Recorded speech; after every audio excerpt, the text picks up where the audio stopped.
ওয়া বারাকাতুহু। সম্মানিত ভাই ও বোনেরা, আমরা ক্লাস শুরু করার আগে একটু ক্লাসের পরিবেশটা একটু ঠিক করতে হবে। মুরব্বীরা যেভাবে আছেন বসে থাকবেন, যুবক ভাইয়েরা একটু সামনের দিকে, যেখান থেকে ফাঁকা জায়গা আছে একটু সামনের দিকে চলে আসবেন, একটু নড়াচড়া করে বসবেন। লম্বা সময় আমরা ক্লাস করছি, আর এটা হলো শেষ ক্লাস। এরপরে আমাদের ছুটি। এরপরে কি কথা কয় না, এরপরে কি ছুটি। তো এটা ছুটির ক্লাস, এই জন্য এটা মনে মনে খুশির ক্লাস। মাদ্রাসা যখন আমরা ক্লাস করতাম, তো ঘন্টা হইতে হইতে হইতে হইতে যখন লাস্টের ক্লাস আসতো, তখন মনে মনে খুশি লাগতো যে এই ক্লাসের পরে আমাদের কি হয়ে যাবে, ছুটি হয়ে যাবে। তো এই ক্লাসের পরেও ইনশাল্লাহ আমাদের ছুটি। এই জন্য আবার উঠতে যায়, কেউ বাইরে যাবেন না, এদিকে সামনের দিকে আসবেন, পিছনের দিকে কেউ যাবেন না। সামনের দিকে এসে যুবক ভাইয়েরা এদিকে ফাঁকা জায়গা বন্ধ করে বসেন। আল্লাহ পাক আমাদেরকে এমন কিছু কথা বলার এবং শোনার তৌফিক দান করুন, যে কথাগুলো আমাদের দুনিয়া এবং আখিরাতের কল্যাণে আসে। সকলে বলি আল্লাহুম্মা আমিন। ইন্নাল হামদালিল্লাহ নাহমাদুহু ওয়া নাস্তাঈনুহু ওয়া নাস্তাগফিরুহু ونعوذ بالله من شرور أنفسنا ومن سيئات أعمالنا من يهده الله فلا مضل له ومن يضلل فلا هادي له وأشهد أن لا إله إلا الله وحده لا شريك له وأشهد أن محمدا عبده ورسوله يا أيها الذين آمنوا اتقوا الله حق تقاته ولا تموتن إلا وأنتم مسلمون يا أيها الناس اتقوا ربكم الذي خلقكم من نفس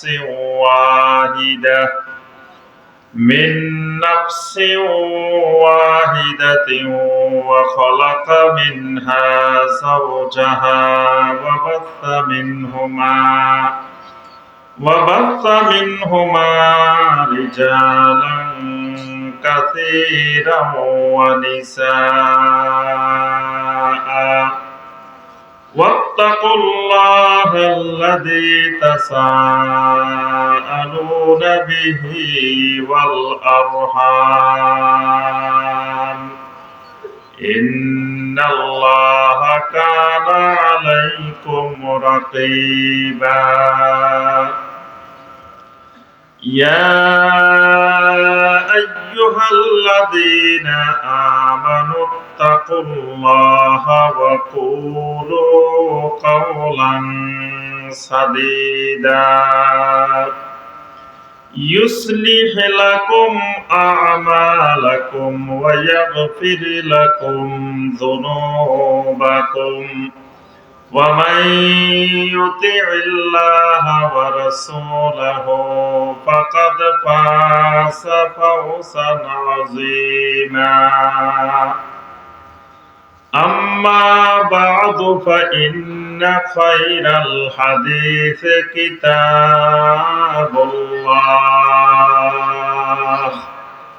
وخير الهدي هدي محمد صلى الله عليه وسلم وشر الأمور محدثاتها وكل محدثة بدعة وكل بدعة ضلالة وفي رواية وكل ضلالة في النار النار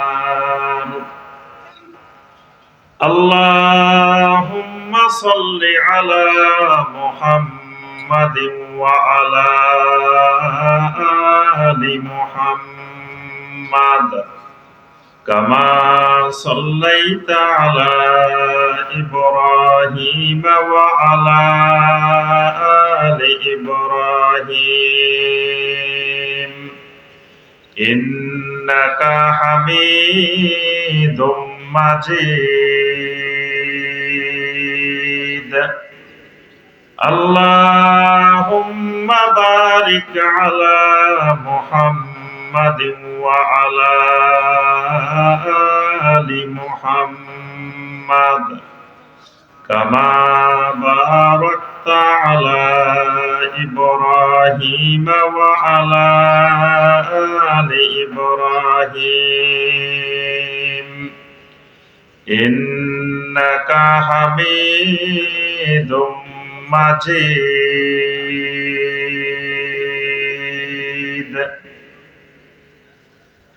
ঢাকা জেলার ধামরাই উপজেলার অন্তর্গত ঐতিহ্যবাহী দ্বীনী প্রতিষ্ঠান আমাদের সকলের মহব্বতের ভালোবাসার দ্বীনী মার্কাজ অত্র অঞ্চলের সর্ববৃহৎ দ্বীনী প্রতিষ্ঠান শরীফবাগ ইসলামিয়া কামিল মাদ্রাসার উদ্যোগে আয়োজিত আজকের এই ফজিলতময় বরকতময় ৭৭তম বার্ষিক ওয়াজ মাহফিলের সম্মানিত সভাপতি, সম্মানিত আসাতাজায়ে কেরাম, সম্মানিত ওলামায়ে কেরাম, আইম্মায়ে মাসাজিদ, মুরব্বিয়ানে আযম, আমার অত্যন্ত স্নেহের মহব্বতের যুবক কিশোর শিশু ভাইয়েরা এবং পর্দার আড়ালের আমার সম্মানিতা মা এবং বোনেরা, আল্লাহ রাব্বুল আলামিনের দরবারে কোটি কোটি শুকরিয়া যে মহান রাব্বুল আলামিন আমাদেরকে দীর্ঘ সময় ধরে বিজ্ঞ উলামায়ে কেরামদের নিকট থেকে কোরআনে কারীম এবং সহিহ হাদিসের আলোকে দ্বীনের বিভিন্ন বিষয়ের উপরে অনেক গুরুত্বপূর্ণ বয়ান শোনার পরে আজকের মাহফিলের একেবারে শেষ পর্যায়ে এসে কোরআন সুন্নাহ থেকে সংক্ষিপ্তভাবে দুই একটি কথাবার্তা বলার এবং শোনার যে মহান রব্বুল আলামিন আমাদেরকে তৌফিক দিয়েছেন, সে মহান রব্বুল আলামিনের শুকর আদায় করি। সকলে বলি আলহামদুলিল্লাহ। আর একটু জোরে বলি আলহামদুলিল্লাহ। সম্মানিত ভাই ও বোনেরা, যে আলোচনাগুলো উলামায়ে কেরাম করেছেন, অনেক গুরুত্বপূর্ণ বয়ান ইতিপূর্বে হয়েছে। এই বিষয়গুলোই, এই আলোচনাগুলোই যদি আমরা আমল করি, ইনশাআল্লাহ আজকের এই ওয়াজ মাহফিল আমাদের জন্য সফল এবং সার্থক হবে ইনশাআল্লাহ। শীতের রাত, বেশি দীর্ঘায়িত না করে আমাদের এটা সংক্ষিপ্ত ক্লাস, শেষ ক্লাস এবং সংক্ষিপ্ত ক্লাস, এই ক্লাস করে অল্প সময়ে আমরা আজকের মাহফিল সমাপ্তির দিকে যাওয়ার চেষ্টা করব ইনশাআল্লাহ। এতক্ষণ পর্যন্ত আলোচনা শুনতে শুনতে আপনাদের ঈমান বাড়ছে না কমছে? ওই পিছনের দিকে মনে বাড়ে নাই, কি বাড়ছে না কমছে? সবার বাড়ছে। কমছে কার কার দেখি হাত তোলেন তো, যে ওয়াজ শুনতে শুনতে ঈমান কমে গেছে, এরকম কার ঘটছে? একজনেরও ঘটে নাই? আলহামদুলিল্লাহ। তাহলে বোঝা যাচ্ছে সবার ঈমান আছে। সবার ঈমান যদি থাকে, তাহলে ঈমানদার যখন আল্লাহর আয়াত শুনে তখন ঈমানদারের ঈমান বেড়ে যায়। যদি ঈমান না বাড়ে, বুঝতে হবে ঈমানে সমস্যা আছে। ঈমান হয় অসুস্থ অথবা ঈমানে নাই, তো বাড়বো কি বলেন? ঈমান থাকলে না ঈমান বাড়বে কমবে, ঈমানে নাই তো বাড়বই কি কমবই কি? তা আমাদের সবার যেহেতু ঈমান বাড়ছে, আলহামদুলিল্লাহ, এটা প্রমাণ করে আমাদের সবার ঈমান আছে। আল্লাহ রাব্বুল আলামিন আমাদের ঈমানকে আরো বাড়িয়ে দিন। সম্মানিত ভাই ও বোনেরা, আমাদের এই শেষ ক্লাসের কিছু বৈশিষ্ট্য আগে একটু বলে দিই। প্রথম কথা, আলোচনা শেষ হওয়া পর্যন্ত কেউ বাড়ি যাওয়ার চেষ্টা করব না, ইনশাআল্লাহ। কি একমত? দামরার এদিকে মনে হয় মেহমান আসলে মেহমানকে বসায় রাখি চলে যাওয়াটা ভদ্রতা নাকি? কি এটা আপনাদের এদিকে ভদ্রতা না অভদ্রতা? তাহলে এই কাজ আমরা করার চেষ্টা করব না। যেহেতু আমি আপনাদের এলাকার আজকে মেহমান না, তো বাড়ি যেতে গেলে মেহমানকে সাথে করে নিয়ে যাবেন, বলবেন যে শাইখ চলেন আমার বাড়িতে। আর মেহমান ছাড়া আপনি চলে গেছেন, মেহমান এখানে বসায় রাখি চলে গেছেন, তাহলে এটা ভদ্রতার আওতায় পড়ে না। আলহামদুলিল্লাহ, এই ধামরার ভাইয়েরা কিন্তু খুবই ভদ্র, খুবই ভালো মানুষ। এরকম ভালো মানুষ বাংলাদেশে খুব কমে আছে, আলহামদুলিল্লাহ। কারণ এত বড় একটা মাদ্রাসা, শরীফবাগ ইসলামিয়া কামেল মাদ্রাসা, মাদ্রাসার আশেপাশে থাকলে তো ফুলের গ্রানে আস্তে আস্তে সব সুগন্ধি হয়ে যায়, কি বলেন? আলহামদুলিল্লাহ। এই জন্য আশা করি কেউ আমরা শেষ হওয়ার আগে উঠার চেষ্টা করব না। 2 নম্বর কথা, যখন আমরা কিছু জিজ্ঞাসা করব মাঝে মধ্যে, তখন আমরা জবাব দেওয়ার চেষ্টা করব ইনশাআল্লাহ। হ্যাঁ অথবা না, ইয়েস নো, যে কোনো কিছু আমরা বলার চেষ্টা করব ইনশাআল্লাহ। অনেক এলাকা আছে কথা কয় না, যা জিজ্ঞাসা করে চুপ করে থাকে। তা এখন আমার কথা বুঝতেছেন না না বুঝতেছেন, আমি বুঝবো কেমনে? তো এই জন্য আপনি যখন উত্তর দিবেন বোঝা যাবে যে হ্যাঁ আলহামদুলিল্লাহ আমার কথা বুঝতেছেন। 3 নম্বর বিষয়, যে আমরা যতক্ষণ এই আলোচনা চলবে আমাদের কানগুলো মনোযোগ সহকারে থাকবে আল্লাহ এবং আল্লাহ রসুলের কথার দিকে, কোরআন সুন্নাহর কথার দিকে। কিন্তু আমাদের জবানে জিকির অব্যাহত থাকবে। জবানে জিকির কেমনে থাকবে? যখন আল্লাহ রাব্বুল আলামিনের কোন আয়াত শুনবো তখন বলবো, নিজের থেকে স্বতঃস্ফূর্তভাবে বলবো সুবহানাল্লাহ, আল্লাহু আকবার। আমার রব্বে কারীমের কথা, আমার আল্লাহ রাব্বুল আলামিনের কথা। এটাতে আপনি নিজের থেকে সুবহানাল্লাহ, নিজের থেকে আল্লাহু আকবার বলবেন। এটা আমাদের বাঙালি সিস্টেম, জবান দিয়ে সুবহানাল্লাহ বাইরে না, আলহামদুলিল্লাহ বাইরে না, আল্লাহু আকবার বাইরে না। তো বক্তা কয় বাড়ির যে কইয়েন সুবহানাল্লাহ, এরপরে সবাই কয় সুবহানাল্লাহ। বক্তা কয় চিল্লাই এখন সুবহানাল্লাহ, তারপরে সবাই চিল্লে কয় সুবহানাল্লাহ। এজন্য এটা সুন্নতের খেলাফ। আমরা চিল্লাই এখন বাড়ির যে কোন এগুলো বলবো না। এজন্য আপনি নিজের থেকে আল্লাহর জিকির করবেন। নিজের থেকে কি? এটা জিকিরের মাজলিস। আমরা নাম দিছি ওয়াজ মাহফিল, কিন্তু হাদিসের ভাষায় এটা মাজলিস ও জিকির, এটা জিকিরের মাজলিস। এখানে জবানে জিকির অব্যাহত থাকবে। নবী সাল্লাল্লাহু আলাইহি ওয়াসাল্লামের নাম শুনলে কি বলতে হবে? সাল্লাল্লাহু আলাইহি ওয়াসাল্লাম। তারপরে দোয়া করলে কি বলতে হবে? আমিন। তাহলে এগুলো, এই জিকিরগুলো অব্যাহত থাকবে ইনশাআল্লাহ। এবার আমরা আমাদের মূল ক্লাসে চলে আসি। আজকের ক্লাসের বিষয় হলো আল আদাব আল ইসলামিয়া, ইসলামী আদব। এটা আপনারা সবাই জানেন। দেখবেন যে আমি যা বলবো সব কমন, মনে মনে করবেন যে সব তো কমন পড়ে গেছে। এটা না আনকমন, না জানা নতুন কোনো বিষয় নেই। কারণ কোরআন হাদিস 1400 বছর ধরেই একটাই। এটা 1400 বছর ধরেই ওলামায়ে কেরাম এগুলাই বলে আসতেছেন, কিয়ামত পর্যন্ত এগুলাই বলতে হবে। এর বাহিরে নতুন করে বানানোর, নতুন করে বলার কিছু নাই। তো বলে জানা কথা আপনি বলবেন কেন, এত কষ্ট করে আসি? জানা কথাটাই বারবার বলতে হবে, বললে আমল করাটা সহজ হবে। জানা জিনিসে যখন আমরা বারবার বলবো, বারবার শুনবো, তখন দেখবেন যে ওই জিনিসটা আমল করা আমাদের জন্য সহজ হয়ে যাবে। এই কারণেই জানা জিনিস বারবার মনে করাই দিতে হয়, স্মরণ করাই দিতে হয়। আল্লাহ রাব্বুল আলামিন আমাদেরকে তৌফিক দান করুন। আমাদের আলোচনার বিষয় আদব, ইসলামী আদব। তাহলে আদবের বিপরীত কি? মাশাআল্লাহ, দেখছেন কত খুব মেধাবী স্টুডেন্ট, সাথে সাথে জানে সব। যে আদবের বিপরীত কি? বে আদব, মানে যার কাছে আদব আছে তাকে কি বলা হয়?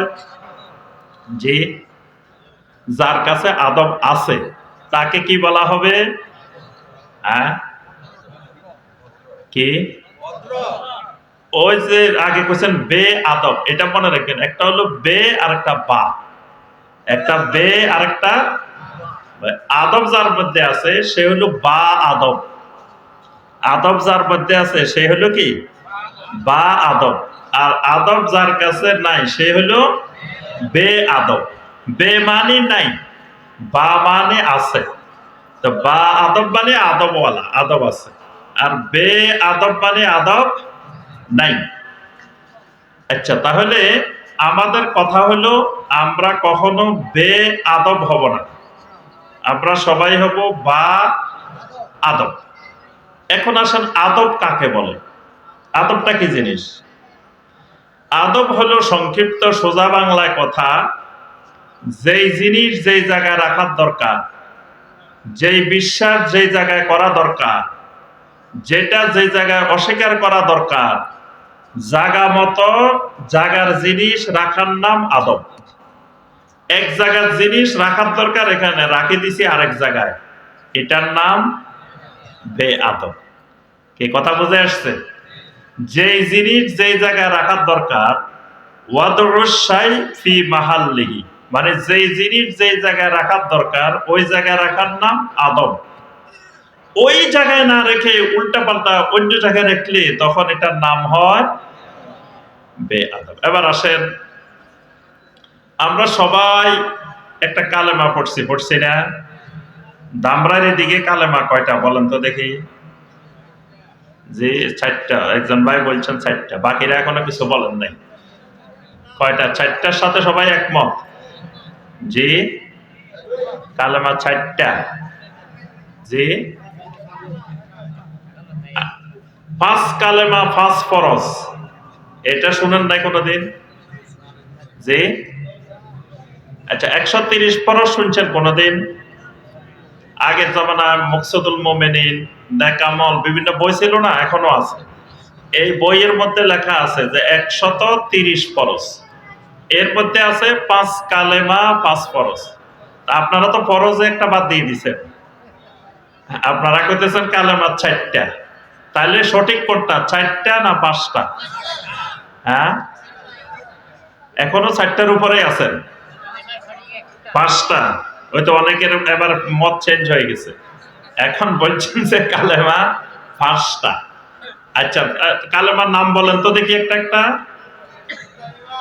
কালেমায়ে তৈয়বা একটা পাওয়া গেছে, তারপরে কালেমায়ে শাহাদাত 2টা পাওয়া গেছে, তারপরে তাওহীদ, মাশাআল্লাহ, তারপরে তামজিদ 4টা পাওয়া গেছে।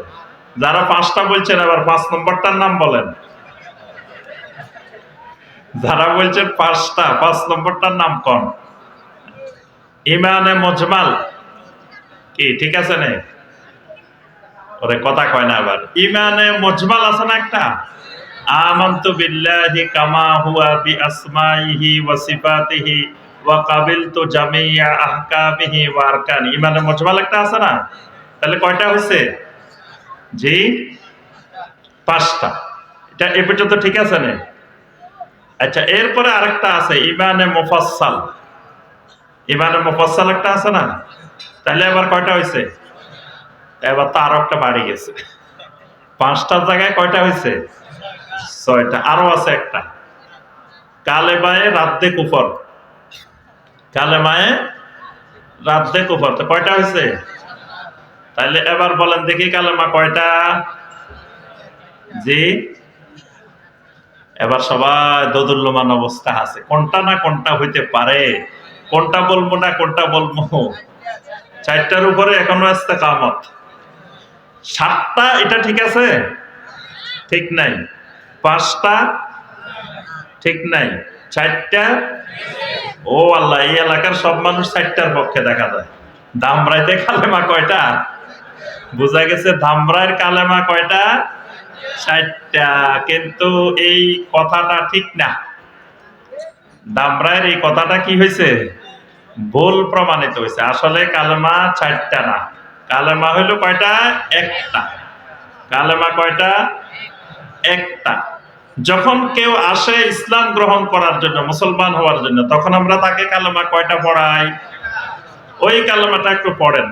আশহাদু আল্লাহ ইলাহা ইল্লাল্লাহু ওয়াহদাহু লা শারীকা লাহ ওয়া আশহাদু আন্না মুহাম্মাদান আবদুহু ওয়া রাসূলুহু।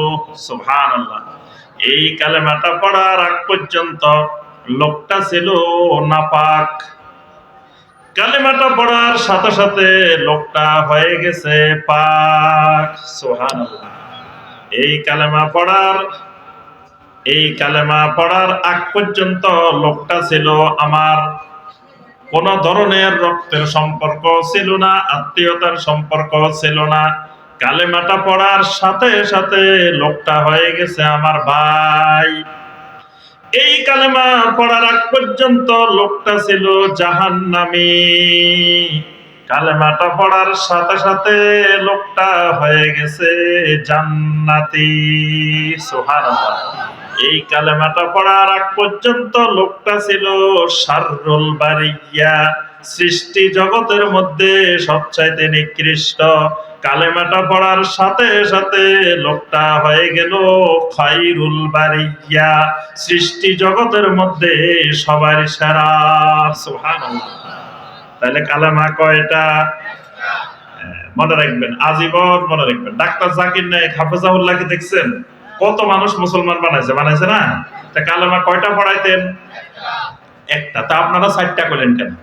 এই জন্য কালেমা মনে রাখতে হবে একটা। এটা হলো একটু বিস্তারিত, আর এটার সংক্ষিপ্ত রূপটা হলো লা ইলাহা ইল্লাল্লাহু মুহাম্মাদুর রাসূলুল্লাহ সাল্লাল্লাহু আলাইহি ওয়াসাল্লাম। এটা হলো ওই কালেমাটার এই সংক্ষিপ্ত রূপ। তাহলে আমার ভাইরা এবং বোনেরা, এই কালেমাটা পড়ার পরে আমার আপনার উপরে আল্লাহ রাব্বুল আলামিনের সাথে কিছু আদব আমাদের উপরে ফরজ হয়ে গেছে। আল্লাহ রাব্বুল আলামিনের সাথে কিছু আদব আমাকে আপনাকে রক্ষা করা ফরজ। এই কালেমা পড়ার সাথে সাথে নবী সাল্লাল্লাহু আলাইহি ওয়াসাল্লামের প্রতি কিছু আদব রক্ষা করা ফরজ। এই কালেমা পড়ার সাথে সাথে কোরআনে কারীমের প্রতি কিছু আদব রক্ষা করা ফরজ। এই কালেমা পড়ার সাথে সাথে এই কালেমাওয়ালা মানুষ জমিনের মধ্যে যতজন আছে এদের সাথে কিছু আদব রক্ষা করা ফরজ। সুবহানাল্লাহ। তাহলে আদব কয় দিকের আদব পাইছি? 4 দিকের। বলেন 4 দিকের। কয় দিকের?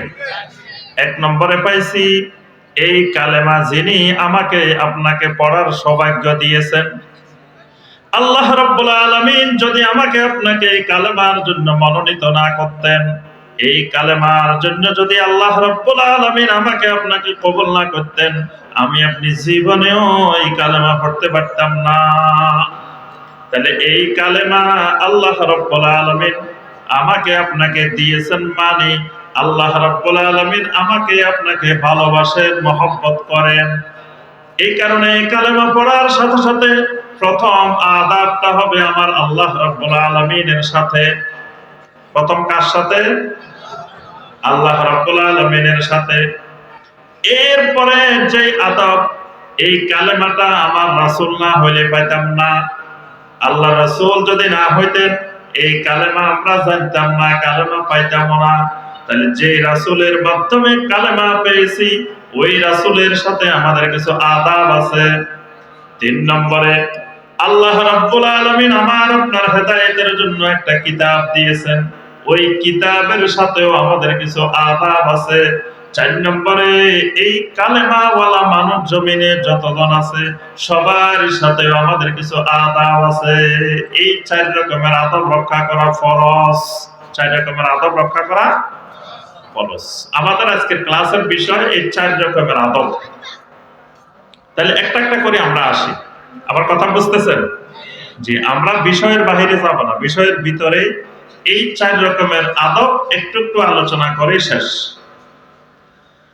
1 নম্বর আদাবটা হলো আল্লাহ রাব্বুল আলামিনের সাথে আমার আদাব।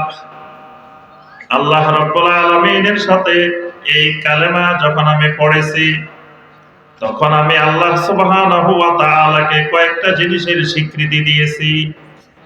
1 নম্বরে স্বীকৃতি দিয়েছি আশহাদু আল্লা ইলাহা ইল্লাল্লাহু। প্রথম আমি স্বীকৃতি দিলাম জমিনে যত মাবুদ আছে সমস্ত মাবুদ হবে বাতিল মাবুদ, একমাত্র আমার আল্লাহ রাব্বুল আলামিন হবেন সত্য মাবুদ। তাহলে আমার আল্লাহকে প্রথমে আমি মেনে নিলাম সত্য মাবুদ হিসাবে, হক মাবুদ হিসাবে। সূরা আল হজ্জের ৬২ নম্বর আয়াতে কারিমা আল্লাহ রাব্বুল আলামিন ঘোষণা করেন, যালিকা বিআন্নাল্লাহা হুয়াল হক ওয়া আন্না মা ইয়াদউনা মিন দুনিহি হুয়াল বাতিল। আল্লাহ রাব্বুল আলামিন বলেন, দুনিয়ার মানুষ জেনে রাখো, আমি হইলাম একমাত্র তোমাদের সত্য মাবুদ। আমি ছাড়া যত মাখলুককে, যত জনকে, যত জিনিসকে দুনিয়ার মানুষ ডাকে, সব মাবুদ হলো বাতিল। তাহলে আল্লাহ রাব্বুল আলামিনকে প্রথম আমি স্বীকৃতি দিলাম আল্লাহ হলেন একমাত্র সত্য মাবুদ। এরপরে আমি স্বীকৃতি দিলাম ওয়াহদাহু। আমি স্বীকৃতি দিলাম আমি যে আল্লাহকে সত্য মাবুদ হিসাবে মানলাম, তিনি মাবুদ হওয়ার ক্ষেত্রে, রব হওয়ার ক্ষেত্রে তিনি ওয়াহদা, তিনি একক। 3 নম্বরে আমি স্বীকৃতি দিলাম, আমি ঘোষণা দিলাম আমার আল্লাহর রুবুবিয়্যতের মধ্যে, আমার আল্লাহর আসমা ওয়া সিফাতের মধ্যে, আমার আল্লাহর উলুহিয়তের মধ্যে লা শারীকা লা, কোন ধরনের শিরকাত, কোন ধরনের শরীক নাই। তাহলে স্বীকৃতি দিলাম কয়টা? বলেন তো দেখি কয়টা স্বীকৃতি দিলাম এখানে আল্লাহর ব্যাপারে?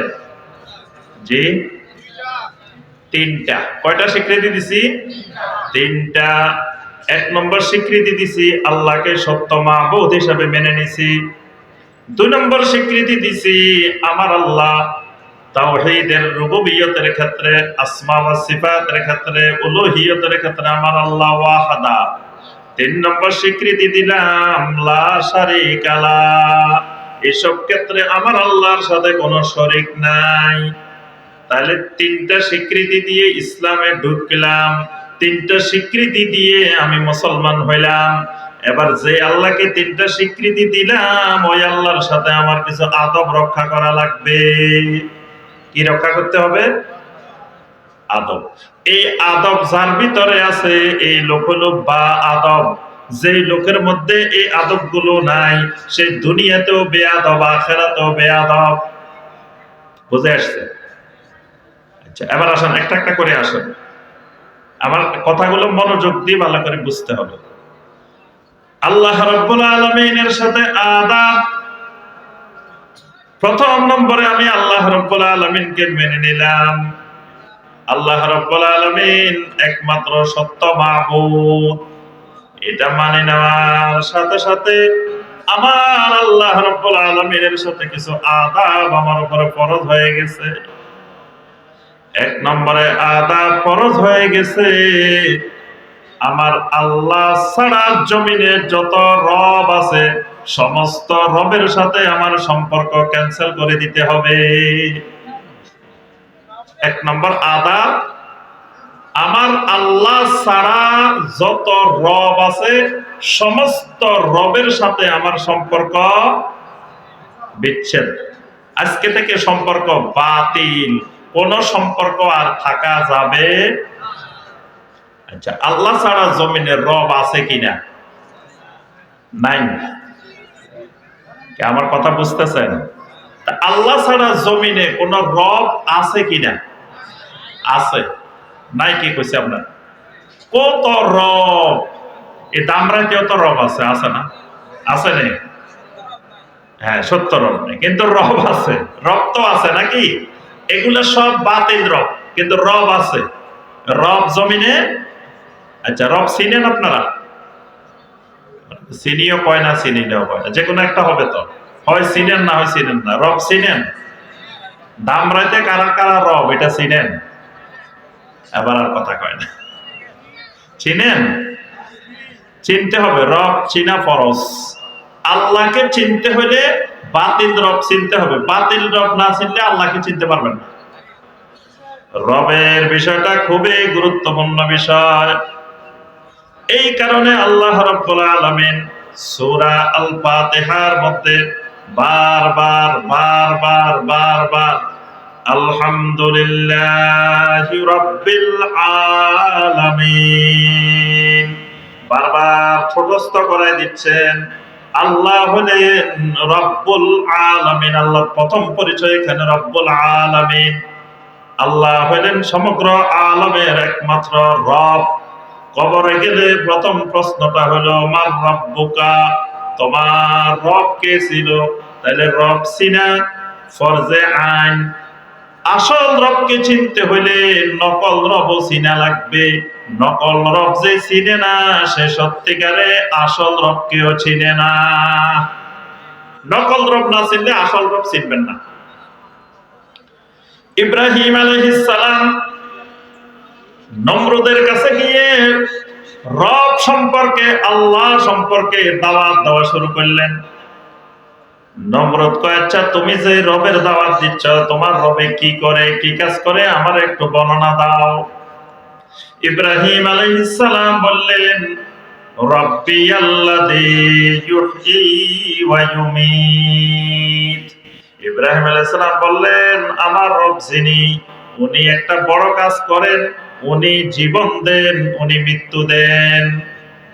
আমার রবে কি করেন? জীবন দেন আর মৃত্যু দেন। নমরুদ কয়, ওরে তোমার রবে বুঝি কাজ করে, তো এই কাজ তো আমিও করি। আনা উহয়ী ওয়া উমীত, আমিও তো জীবন দিতে পারি, আমিও তো মৃত্যু দিতে পারি, তাহলে আমিও তো রব। আমিও রব। আমি কেমনে জীবন দিই? একজনের মৃত্যুদণ্ড হয়ে গেছে, ফাঁসির রায় হয়ে গেছে, আমি গিয়ে ক্ষমা করে দিলাম, লোকটারে জীবন দিয়ে দিলাম। আরেকজনের দরিয়ানে আমি তাকে মেরে ফেললাম, হত্যা করে ফেললাম। এই তো জীবনও দিতে পারি, মৃত্যুও দিতে পারি, সব তো আমার ইচ্ছায় হয়। আচ্ছা, ইব্রাহিম আলাইহিস সালাম কাছে ঠিক আছে, এবার আমার রবের দ্বিতীয় পরিচয়টা শুনেন।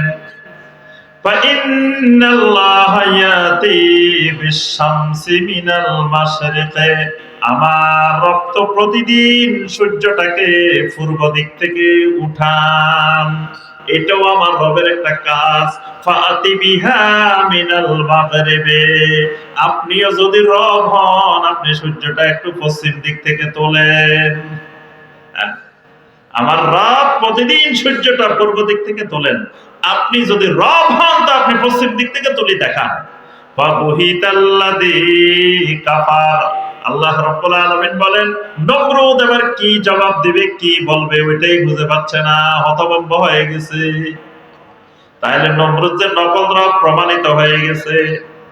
নকল রবের চিনার সাথে সাথে আসল রবের পরিচয় জানা যায়। মুসা আলাইহিস সালাম ফেরাউনের কাছে গেছেন, ফেরাউনেরও রবের দাওয়াত দিছে। ফেরাউন জিজ্ঞেস করে, মুসা তোমার রব কোথায়, তোমার রব থাকে কোথায়, তোমার রবের লগে একবার দেখা করা দরকার, তোমার রবের সাথে আমার একবার দেখা করা দরকার। আমিও তো রব, আনা রব্বুকুমুল আ'লা, তো আমি খালি রব না, আমি সুমহান সুউচ্চ রব, সবচেয়ে বড় রব। তাহলে তোমার রব থাকে কোথায়, তোমার রবের দেখা দরকার। মুসা আলাইহিস সালাম বললেন, আমার রব তো উপরে থাকেন, আমার রব তো আকাশে, ফিস সামা, আমার রব তো উপরে। ফেরাউন মন্ত্রীকে ডেকে বলে, ও হামান, একটা সিঁড়ি বানাও উপরের দিকে, একেবারে উঁচু করে আসমান পর্যন্ত একটা সিঁড়ি বানাই ফেলো, যাতে আমি মুসার রবের যাই একটু উকি দিয়ে দেখি আসতে পারি। মুসার রবের একটু উকি দিয়ে দেখে আসতে পারি। শেষ মুহূর্তে ফেরাউন যখন সাগরে ডুবে যায়, ডোবার সময় ফেরাউন বলতেছে, আমি ঈমান আনলাম মুসা হারুনের ওই রবের উপরে। এতদিন ঈমান আনি নাই, এতদিন আমি নিজেই রব ছিলাম, কিন্তু আজকে আমি ঈমান আনলাম মুসার হারুনের যে রব, সেই রবের উপর। কিন্তু ঈমান কাজ হয় নাই। তাহলে প্রথম কথা, ঈমান আনতে হলে, আল্লাহকে রব হিসেবে চিনতে হলে বাতিল রব চিনা লাগবে। বাতিল রব চিনতে হবে, চিনার পরে বাতিল রবের সাথে কি সম্পর্ক বাড়াইতে হবে। বাতিল রবের সাথে চিরদিনের জন্য সম্পর্ক ক্যান্সেল, একেবারে বাদ, কোনদিন আর সম্পর্ক হবে না বাতিল রবের সাথে। আল্লাহ রাব্বুল আলামিন কোরআনে কারীমের মধ্যে ইহুদি এবং খ্রিস্টানদের ব্যাপারে ঘোষণা করেন, ইত্তাখাযু আহবারাহুম ওয়া রুহবানাহুম আরবাবাম মিন দুনিল্লাহ। ইহুদি আর খ্রিস্টানেরা তাদের রাজনৈতিক নেতা, তাদের ধর্মীয় নেতাদেরকে রব বানায় নিছে আল্লাহকে বাদ দিয়ে। তারা আরবাবাম মিন দুনিল্লাহ, আল্লাহকে বাদ দিয়ে কি বানাইছে? রব বানাইছে। এজন্য নবী সাল্লাল্লাহু আলাইহি ওয়াসাল্লামকে আল্লাহ পাক বললেন, কুল, ও নবী আপনি তাদেরকে ডাক দেন, ইয়া আহলাল কিতাব তাআলাউ ইলা কালিমাতিন সাওয়াইন বাইনানা ওয়া বাইনাকুম আল্লা না'বুদা ইল্লাল্লাহ ওয়া লা নুশরিকা বিহি শাইআ ওয়া লা ইয়াত্তাখিদা বা'দুনা বা'দান আরবাবাম মিন দুনিল্লাহ। আসো এমন এক কালেমার দিকে, যে কালেমা আমাদের মাঝে তোমাদের মাঝে সমান। এই কালেমার একটা গুরুত্বপূর্ণ দিক হলো ওয়ালা ইয়াত্তাখিদা বা'দুনা বা'দান আরবাবাম মিন দুনিল্লাহ। এই কালেমা পড়ার পরে এটা ফরজ হয়ে গেছে, একজন আরেকজনকে রব বানানো যাবে না। একজন আরেকজনকে রব বানানো যাবে না। এখন দেখেন, আমাদের দেশের 99.99% মানুষ রব চিনে না। নকল রব যেখানে যারা চিনে না, তারা আসল রবও চিনে না। তারা রবের অধিকার, রবের ক্ষমতা নকল রবকে দিয়ে বসে আছে। নকল রবকে দিয়ে। দেখেন, নবী সাল্লাল্লাহু আলাইহি সাল্লামের যুগে খ্রিস্টানদের সবচাইতে বড় আলেম যিনি, তার নাম হলো আদি ইবনে হাতেম। তিনি হাতেম তার ছেলে। হাতেম তার নাম শুনছেন না? এই হাতেম তার ছেলে আদি ইবনে হাতেম। পরবর্তীতে তিনি সাহাবী রাদিয়াল্লাহু তাআলা আনহু। উনি একদিন নবী সাল্লাল্লাহু আলাইহি ওয়াসাল্লামের কাছে আসছেন। উনি নিজেই বর্ণনা করতেছেন, আতাইতুন নাবিয়্যা সাল্লাল্লাহু আলাইহি ওয়াসাল্লাম ওয়া ফি উনুকি সালিবুম মিন যাহাবিন। আমি একদিন নবী সাল্লাল্লাহু আলাইহি ওয়াসাল্লামের কাছে আসলাম, আমার গলার মধ্যে একটা স্বর্ণের ক্রুশ, স্বর্ণের একটা ক্রুশ লাগাই আমি খুব দাপটের সাথে, কারণ আমি দুনিয়ার সবচেয়ে বড় আলেম। আমি মসজিদে নববীতে ঢুকতেছি, নবী সাল্লাল্লাহু আলাইহি ওয়াসাল্লাম সামনে বসা। আমাকে দেখেই নবী সাল্লাল্লাহু আলাইহি ওয়াসাল্লাম বললেন, ইয়া আদি ইতরাহ আনকা হাদাল ওয়াসান। হে আদি, তোমার গলার থেকে এই মূর্তি সরাও। ইতরাহ আনকা হাদাল ওয়াসান, এই মূর্তি সরাও। নবী সাল্লাল্লাহু আলাইহি ওয়াসাল্লাম এমন এক ধমক দিলেন, ধমকের সাথে সাথে আদি ভয় পেয়ে গেছেন, সাথে সাথে খুলে ফেলছেন ক্রুশ। খুলে নবী সাল্লাল্লাহু আলাইহি ওয়াসাল্লামের কাছে গেছেন, নবী সাল্লাল্লাহু আলাইহি ওয়াসাল্লামের সামনে বসছেন, অনেক কথাবার্তা হয়েছে। লাস্টে আসি কয়, ইয়া রাসূলুল্লাহ সাল্লাল্লাহু আলাইহি ওয়াসাল্লাম, কোরআনে কারীমের মধ্যে আল্লাহ বলছেন, ইহুদিরা খ্রিস্টানেরা তাদের রাজনৈতিক নেতাদেরকে, তাদের ধর্মীয় নেতাদেরকে রব বানাইছে। আমরা তো কোনোদিন কারো কাছে বলিও নাই যে আমরা রব।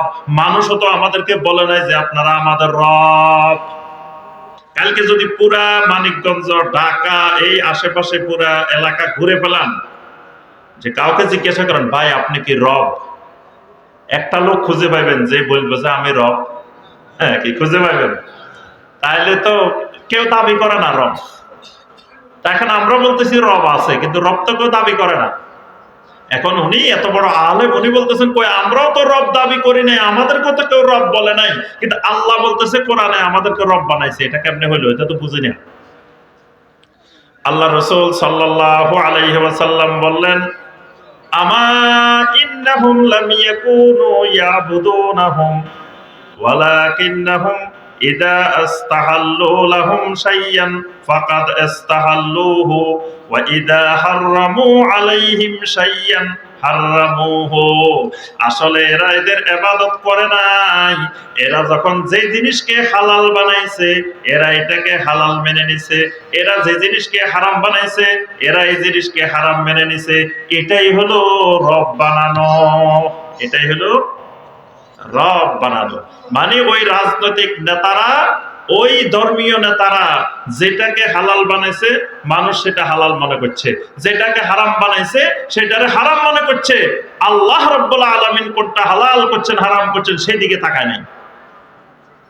তাহলে যার আইনে চলতেছে সেই রব, যার আইনে চলতেছে সে কি? সূরা আল আরাফের 54 নম্বর আয়াতে কারিমা, আলা লাহুল খালকু ওয়াল আমরু তাবারাকাল্লাহু রাব্বুল আলামিন। আল্লাহ রাব্বুল আলামিন বলেন, আলা, দুনিয়াবাসী জেনে রাখো, জেনে রাখো, ভালো করে জেনে রাখো, মনে রাখো, লাহুল খালকু, যত সৃষ্টি তুমি দেখো আর না দেখো সমস্ত সৃষ্টি হলো একমাত্র আল্লাহর।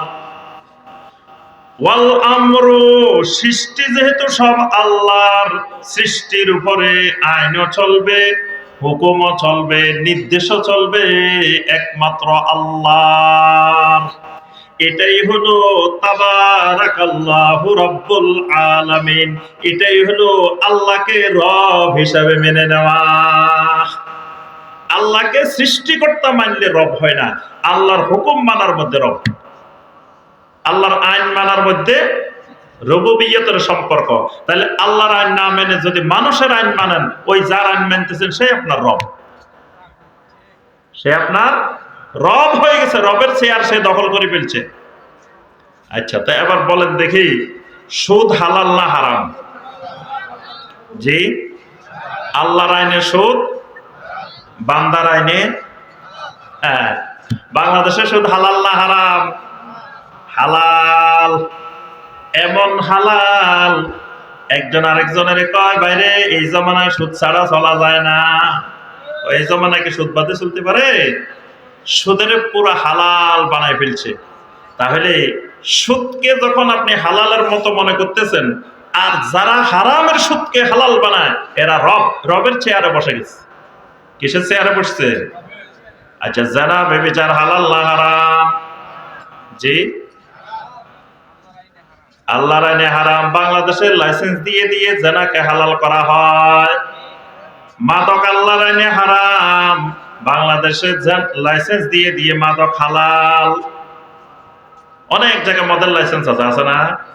তাহলে আল্লাহর হারাম করা জিনিস যারা হালাল করে তারা কি হয়ে যায়? রব হয়ে যায়।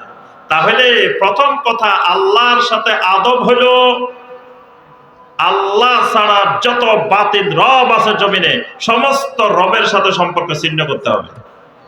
কি ঠিক আছে? তাহলে রবের সাথে সম্পর্ক ছিন্ন করতে হলে বাতিল রবের সাথে, বাতিল রবগুলা চিনতে হবে না? এখন বাতিল রবে যদি না চিনে তো কার সাথে সম্পর্ক ছিন্ন করবেন? শেষে দেখা যাবে আপনি নিজেই রব, শেষে দেখা যাবে আপনি নিজেই রব হয়ে বসে রয়েছেন, কারণ রব চিনেন নাই, রব জানেন নাই। তাহলে রবের জ্ঞান অর্জন করা ফরজে আইন, রবের জ্ঞান অর্জন করা। আচ্ছা, তাহলে এক নম্বর আদব কি বলছি, আমরা বেশি আলোচনার সুযোগ নেই, অল্প কয়টা কথা বলবো। এক নম্বর আদব কি বলে গেছে?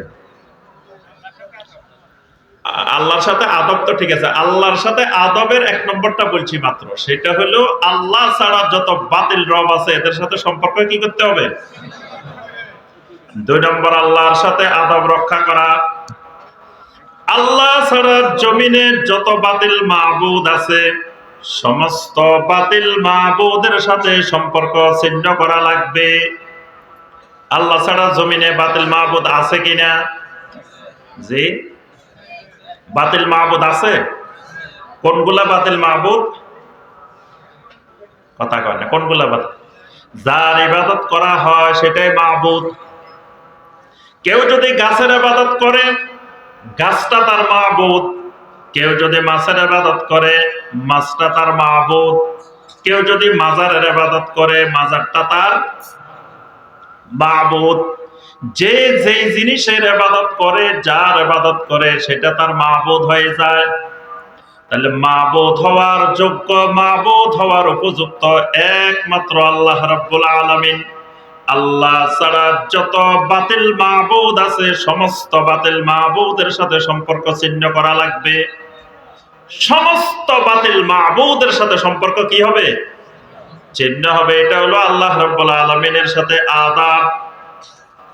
বাতিল মাবুদ জমিনে যারা, এদের সাথে সম্পর্ক রক্ষা করলে ঈমান হয় না। বাতিল মাবুদের সাথে সম্পর্ক রক্ষা করলে ঈমান হয় না। এই জন্য দেখেন ইব্রাহিম আলাইহিস সালাম, তিনি সম্পর্ক ছিন্ন করতে গিয়ে কাউমকে, বাপকে লক্ষ্য করে বলার পরে খালি তাদের সাথে সম্পর্ক ছিন্ন করেন নাই। সূরা আল মুমতাহিনা আয়াত নম্বর 4 আল্লাহ রাব্বুল আলামিন ইব্রাহিম আলাইহিস সালামের কথাটা আমাদের সামনে তুলে ধরেছেন। قد كانت لكم أسوة حسنة في إبراهيم والذين معه إذ قالوا لقومهم إنا براء منكم ومما تعبدون من دون الله। ইব্রাহিম আলাইহিস সালাম তার কওমকে লক্ষ্য করে বললেন, ও আমার আব্বা, ও আমার কওম, আজকে থেকে তোমাদের সাথে সমস্ত ধরনের সম্পর্ক ছিন্ন করে দিলাম। ইন্না বুরাআউ মিনকুম, তোমাদের সাথে সম্পর্ক ছিন্ন করলাম। খালি তোমাদের সাথে করলাম না, ওয়া মিম্মা তা'বুদুনা মিন দুনিল্লাহ, আল্লাহকে বাদ দিয়ে যত বাতিল মাবুদের ইবাদত করো, তাদের সাথেও সম্পর্ক ছিন্ন করলাম। তাহলে বোঝা গেল কাফেরের সাথে, মুশরিকের সাথে, শিরিককারীর সাথে সম্পর্ক ছিন্ন করার সাথে সাথে যেই জিনিসকে সে মাবুদ বানাইছে ওইটার সাথেও সম্পর্ক ছিন্ন করতে হবে। এটা আল্লাহর সাথে আদাব। যেখানে শিরিকের অনুষ্ঠান হয়, যেখানে শিরিকের অনুষ্ঠান হয়, সেখানে আমার আল্লাহ রাব্বুল আলামিনকে অপমান করা হয়। শিরিকের অনুষ্ঠান মানে আমার আল্লাহকে অপমান করার অনুষ্ঠান, আমার আল্লাহ রাব্বুল আলামিনকে লাঞ্ছিত করার অনুষ্ঠান। যেখানে শিরিকের অনুষ্ঠান হয়, মুসলমান যাই সুন্দর করে সেখানে শুভেচ্ছা জানান, বসে থাকেন। আল্লাহর সাথে আদব রক্ষা হয় নাই। আল্লাহর সাথে আদব রক্ষা। শিরিকের অনুষ্ঠানে আপনি মুসলমান যাইবেন কেন? শিরিকের অনুষ্ঠানে কোনো মুসলমানের যাওয়া হারাম। শিরিকের অনুষ্ঠানে কোনো মুসলমানের শুভেচ্ছা জানানো হারাম। এবং খালি হারাম না, এটা ঈমান বিধ্বংসী, ঈমানও চলে যাবে। এজন্য শিরিকের অনুষ্ঠানে শুধুমাত্র যারা রাষ্ট্রের পক্ষ থেকে নিরাপত্তার দায়িত্বে নিয়োজিত, কারণ সংখ্যালঘু বা যারা থাকবে অন্য ধর্মের, তাদেরকে নিরাপত্তা দেওয়া সরকারের দায়িত্ব। এখন নিরাপত্তার জন্য যে কয়জনের দায়িত্ব আছে, ওই কয়জন ওখানে নিরাপত্তার খাতিরে তারা অবস্থান করবে। এর বাহিরে কোনো মুসলমানের জন্য সেখানে যাওয়া, শুভেচ্ছা জানানো, প্রসাদ নেওয়া, এগুলা মুসলমানের জন্য আল্লাহর শানে বেয়াদবি। আমার আল্লাহকে অপমান করা হচ্ছে, শিরিক করা হচ্ছে, আর আমি সুন্দর মধ্যে যাই ওখানে বসে রয়েছি। এই বসে থাকা জায়েজ, এই বসে থাকা মুসলমানের জন্য ঈমান বিধ্বংসী, ঈমান চলে যাবে। এই কারণে 2 নম্বর আল্লাহর সাথে আদাব হলো জমিনে যত বাতিল মাবুদ আছে এদের সাথেও সম্পর্ক ছিন্ন করা লাগবে। 3 নম্বরে আল্লাহর প্রতি আদাব হলো আল্লাহর সমকক্ষ আন্দাদাম মিন দুনিল্লাহ যারা আছে এদের সাথেও সম্পর্ক ছিন্ন করতে হবে। 4 নম্বরে আল্লাহর সাথে আদাব হলো জমিনে যত তাগুত আছে তাগুতের সাথেও সম্পর্ক ছিন্ন করা লাগবে। তাগুতের সাথেও খাতির, আল্লাহর সাথেও খাতির। 2 খাতির একসাথে হয় না, 2 খাতির একসাথে হয় না। আল্লাহর মহব্বত পাইতে হলে, আল্লাহকে ভালোবাসতে হলে আল্লাহর ইবাদত করতে হলে তাগুতের সাথে সম্পর্ক ছিন্ন করা লাগে। আল্লাহর জমিনে যত আম্বিয়া আলাইহিমুস সালাম জমিনে আসছেন, আল্লাহ রাব্বুল আলামিন সূরা নাহলের 36 নম্বর আয়াতে কারিমায় ঘোষণা দেন, ওয়ালাকাদ বাআসনা ফি কুল্লি উম্মাতির রাসূলান আনি ইবুদুল্লাহা ওয়াজতানিবুত তাগুত।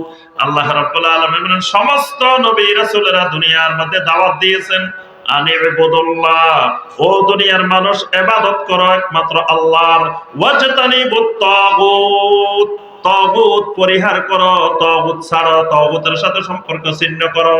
এখন দেখা যায় বাঙালি তাগুতও চিনে না। হাজারে একজন মানুষ পাওয়া মুশকিল তাগুত চিনে।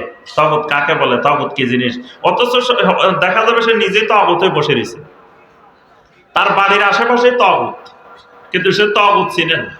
তাগুত চিনে না, তাগুতের সাথে সম্পর্ক ছিন্ন করা লাগবে, তাগুত চিনা ফরজ। তাহলে আল্লাহর সাথে আদাব কয়টা গেছে? ভুলে গেছে সব, আজকে সব দুর্বল স্টুডেন্ট নাকি? 4টা গেছে।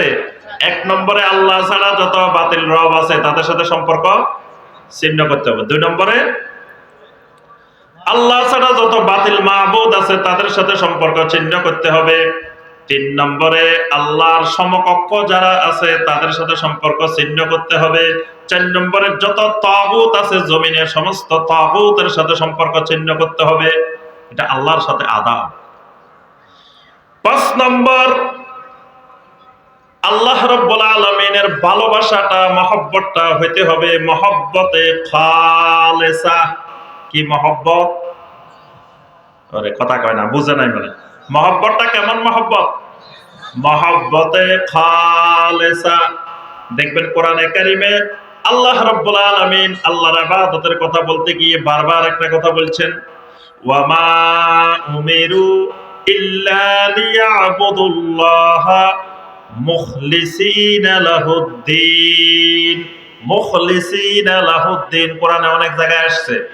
আলা লিল্লাহিদ দীনুল খালিস। এই মহব্বতটা হবে মহব্বতে খালেসা। মহব্বতে খালেসা মানে এমন ভালোবাসা, যেই ভালোবাসা জমিনে আর কাউকে ভালোবাসে না। ওই ভালোবাসার কারণে মাকে ছাড়তে রাজি, বাবাকে ছাড়তে রাজি, স্বামী ছাড়তে রাজি, স্ত্রী ছাড়তে রাজি, ছেলে মেয়ে ছাড়তে রাজি, দুনিয়ার ধন সম্পদ টাকা পয়সা সব ছাড়তে রাজি, কিন্তু আল্লাহকে ছাড়তে রাজি নাই। এই মহব্বতের নাম মহব্বতে খালেসা। এই মহব্বতের নাম মহব্বতে খালেসা। এই মহব্বতটা আল্লাহকে করা, আল্লাহর প্রতি আদাব, এটা ঈমান। ওয়াল্লাযীনা আমানু আশাদ্দু হুব্বাল লিল্লাহ। আল্লাহ রাব্বুল আলামিন বলেন সূরা আল বাকারা 165 নম্বর আয়াত, যারা ঈমানওয়ালা তারা সবচাইতে বেশি মহব্বত করে আল্লাহ রাব্বুল আলামিনকে। আল্লাহকে ভালোবাসা, আল্লাহর মহব্বত, এই মহব্বতটা হইতে হবে মহব্বতে খালেসা।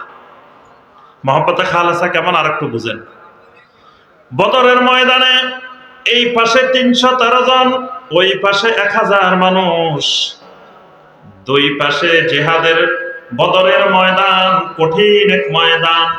যেই 313 জন বদরের ময়দানে গেছেন, একজনও কল্পনা করেন নাই জীবনটা নিয়ে বদরের ময়দান থেকে ফিরে আসবেন। 313 জনেই শাহাদাতের ইচ্ছা নিয়ে, শাহাদাতের তামান্না নিয়ে বদরে গেছেন। এজন্য অন্য কোন মুজাহিদকে আল্লাহ রাব্বুল আলামিন এই ঘোষণা দেন নাই, শুধু বদরের মুজাহিদদেরকে আল্লাহ রাব্বুল আলামিন একটা ঘোষণা দিবেন, ইমালু মা শিতুম ফাকাদ গাফারতু লাকুম। তোমাদের মনে যা চায় তাই করো, আমি আল্লাহ তোমাদের জীবনের সব ক্ষমা করে দিলাম। সুবহানাল্লাহ। ওই বদরের ময়দানে এই পাশে 313 জন, ওই পাশে 1000। এগুলা কিন্তু দুই পাশে দাঁড়াইছে, কিন্তু একজন আরেকজনের আত্মীয়। কারো বাপ এই পাশে, ছেলে এই পাশে। বাপে ছেলের বিরুদ্ধে, ছেলে বাপের বিরুদ্ধে অস্ত্র নিয়ে দাঁড়াইছে। কারো এক ভাই এই পাশে, কারো এক ভাই এই পাশে, ভাই ভাইয়ের বিরুদ্ধে অস্ত্র নিয়ে দাঁড়াইছে। কারো শ্বশুর এক পাশে, জামাই এক পাশে, কারো চাচাতো ভাই এক পাশে, জ্যাঠাতো ভাই এক পাশে, কারো চাচা এক পাশে, ভাতিজা এক পাশে, কারো মামাতো ভাই এক পাশে, কারো খালাতো ভাই এক পাশে, একজন আরেকজনের বিরুদ্ধে অস্ত্র নিয়ে জিহাদের ময়দানে দাঁড়াইছে। এই দাঁড়ানোটা কেন? এটার নাম মহব্বতে খালেসা। এটার নাম মহব্বতে খালেসা। আল্লাহর ভালোবাসায় আল্লাহ বিরোধী কুফরি শক্তির বিরুদ্ধে বাপ হইলেও তার বিরুদ্ধে দাঁড়াই গেছে, ছেলে হইলেও তার বিরুদ্ধে দাঁড়াই গেছে বদরের ময়দানে। আল্লাহ রাসূল সাল্লাল্লাহু আলাইহি ওয়াসাল্লাম বদরের বন্দীরা যখন আসলো, তখন নবী সাল্লাল্লাহু আলাইহি ওয়াসাল্লাম বন্দীগুলারে দেখতেছেন। দেখতে দেখতে হঠাৎ দেখে নবী সাল্লাল্লাহু আলাইহি ওয়াসাল্লামের মেয়ের জামাই, দেখেন নবী সাল্লাল্লাহু আলাইহি ওয়াসাল্লামের মেয়ের জামাই জায়নাব রাদিয়াল্লাহু তাআলা আনহার স্বামী শ্বশুরের বিরুদ্ধে যুদ্ধ করতে আসছে, জিহাদের ময়দানে আসছে, বন্দী হয়ে আসছে। নবী সাল্লাল্লাহু আলাইহি ওয়াসাল্লাম সব বন্দীগুলারে দেখলেন। যখন মাত্র ওই জামাইয়ের দিকে তাকাইলেন, নবী সাল্লাল্লাহু আলাইহি ওয়াসাল্লামের চোখ মোবারক দিয়ে জরজর করে পানি পড়ে। সাহাবায়ে কেরাম জিজ্ঞাসা করলেন, ইয়া রাসূলুল্লাহ সাল্লাল্লাহু আলাইহি ওয়াসাল্লাম, এতক্ষণ পর্যন্ত বদরের বন্দী দেখলেন, সবগুলারে তো আপনি চিনেন, কারণ এগুলা সব মক্কার মানুষ, সব বন্দীরে আপনি চিনেন, কারোরে দেখে কান্না আসলো না, এই লোকেরে দেখে আপনি কাঁদেন কেন? নবী সাল্লাল্লাহু আলাইহি ওয়াসাল্লাম বললেন, ওই জামাইরে দেখি কান্না আসে নাই, তার গলার মধ্যে এমন একটা হার আমি দেখতে পেলাম, যে হারটা দিয়ে সে বদরের ময়দানে যুদ্ধ করতে আসছে। এই হারটা হলো আমার খাদিজার হার। আমার খাদিজা ওই জয়নবের বিয়ের সময় এই হারটা দিয়েছিল। এই হারটা সে গলায় দিয়ে বদরের ময়দানে আসছে। ওই হারটা দেখে আমার খাদিজার কথা মনে পড়ে গেছে। সুবহানাল্লাহ। আমার ভাইয়েরা এবং বোনেরা, যে কথাটা বলতেছিলাম, দেখেন এই যে একজন আরেকজন, বাপের বিরুদ্ধে ছেলে, ছেলের বিরুদ্ধে বাপ, ভাইয়ের বিরুদ্ধে ভাই, কিসের কারণে? এটার নাম মহব্বতে খালেসা। এটার নাম আল্লাহর প্রতি মহব্বতে খালেস। তাহলে 5 নম্বরে কি পাইছেন? মহব্বতে খালেসা। 6 নম্বরটা বলি, এটা শেষ। 6 নম্বর হলো আত-তাআ আল মুতলাকা। নিঃশর্ত আনুগত্য হবে একমাত্র আল্লাহর। আনুগত্য মানে কি? আনুগত্য মানে হলো আল্লাহ যেখানে বসে থাকতে বলবেন বসে থাকা, আল্লাহ যেখানে দাঁড়ায় থাকতে বলবেন দাঁড়ায় থাকা, আল্লাহ যেখানে শুয়ে থাকতে বলবেন শুয়ে থাকা, আল্লাহ যেখানে যাইতে বলবেন সেখানে যাওয়া, আল্লাহ যেখানে যাইতে মানা করবেন সেখানে না যাওয়া। এটার নাম হলো তাআ মুতলাকা। হজ করছেন না আপনারা? আরাফাতের ময়দানে গেলে কি কাজ? আল্লাহ কয় বান্দারে এখানে বসে থাক। উকুফ, উকুফ মানে অবস্থান করা, বসে থাকা। এখানে বসে থাকার নাম ইবাদত, এখানে বসে থাকার নাম আল্লাহর আনুগত্য।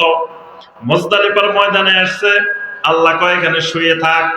এই শুয়ে থাকার নাম আল্লাহর আনুগত্য। আল্লাহর ঘরের সামনে আসছে, আল্লাহ কয় এখান দিয়ে চারিপাশে দিয়ে একটু হাঁট। এই হাঁটার নাম আল্লাহর আনুগত্য। সাফা মারওয়ার মধ্যে গেছে, আল্লাহ কয় এখান দিয়ে একটু দৌড় দে। এই দৌড় দেওয়ার নাম আল্লাহর আনুগত্য। যেখানে আল্লাহ যা করতে বলবেন সেটা করার নাম আল্লাহর আনুগত্য। যেখানে আল্লাহ মানা করবেন সেখানে না করার নাম আল্লাহর আনুগত্য। এই আল্লাহর আনুগত্যটা হবে মুতলাকা, মানে আল্লাহর আনুগত্যের জন্য দুনিয়ার সব ছেড়ে দিতে হবে, তবু আল্লাহর আনুগত্য ছাড়া যাবে না। রিজালুল্লাহ তুলহিহিম তিজারাতুন ওয়ালা বাইউন আন যিকরিল্লাহি ওয়া ইকামিস সালাহ।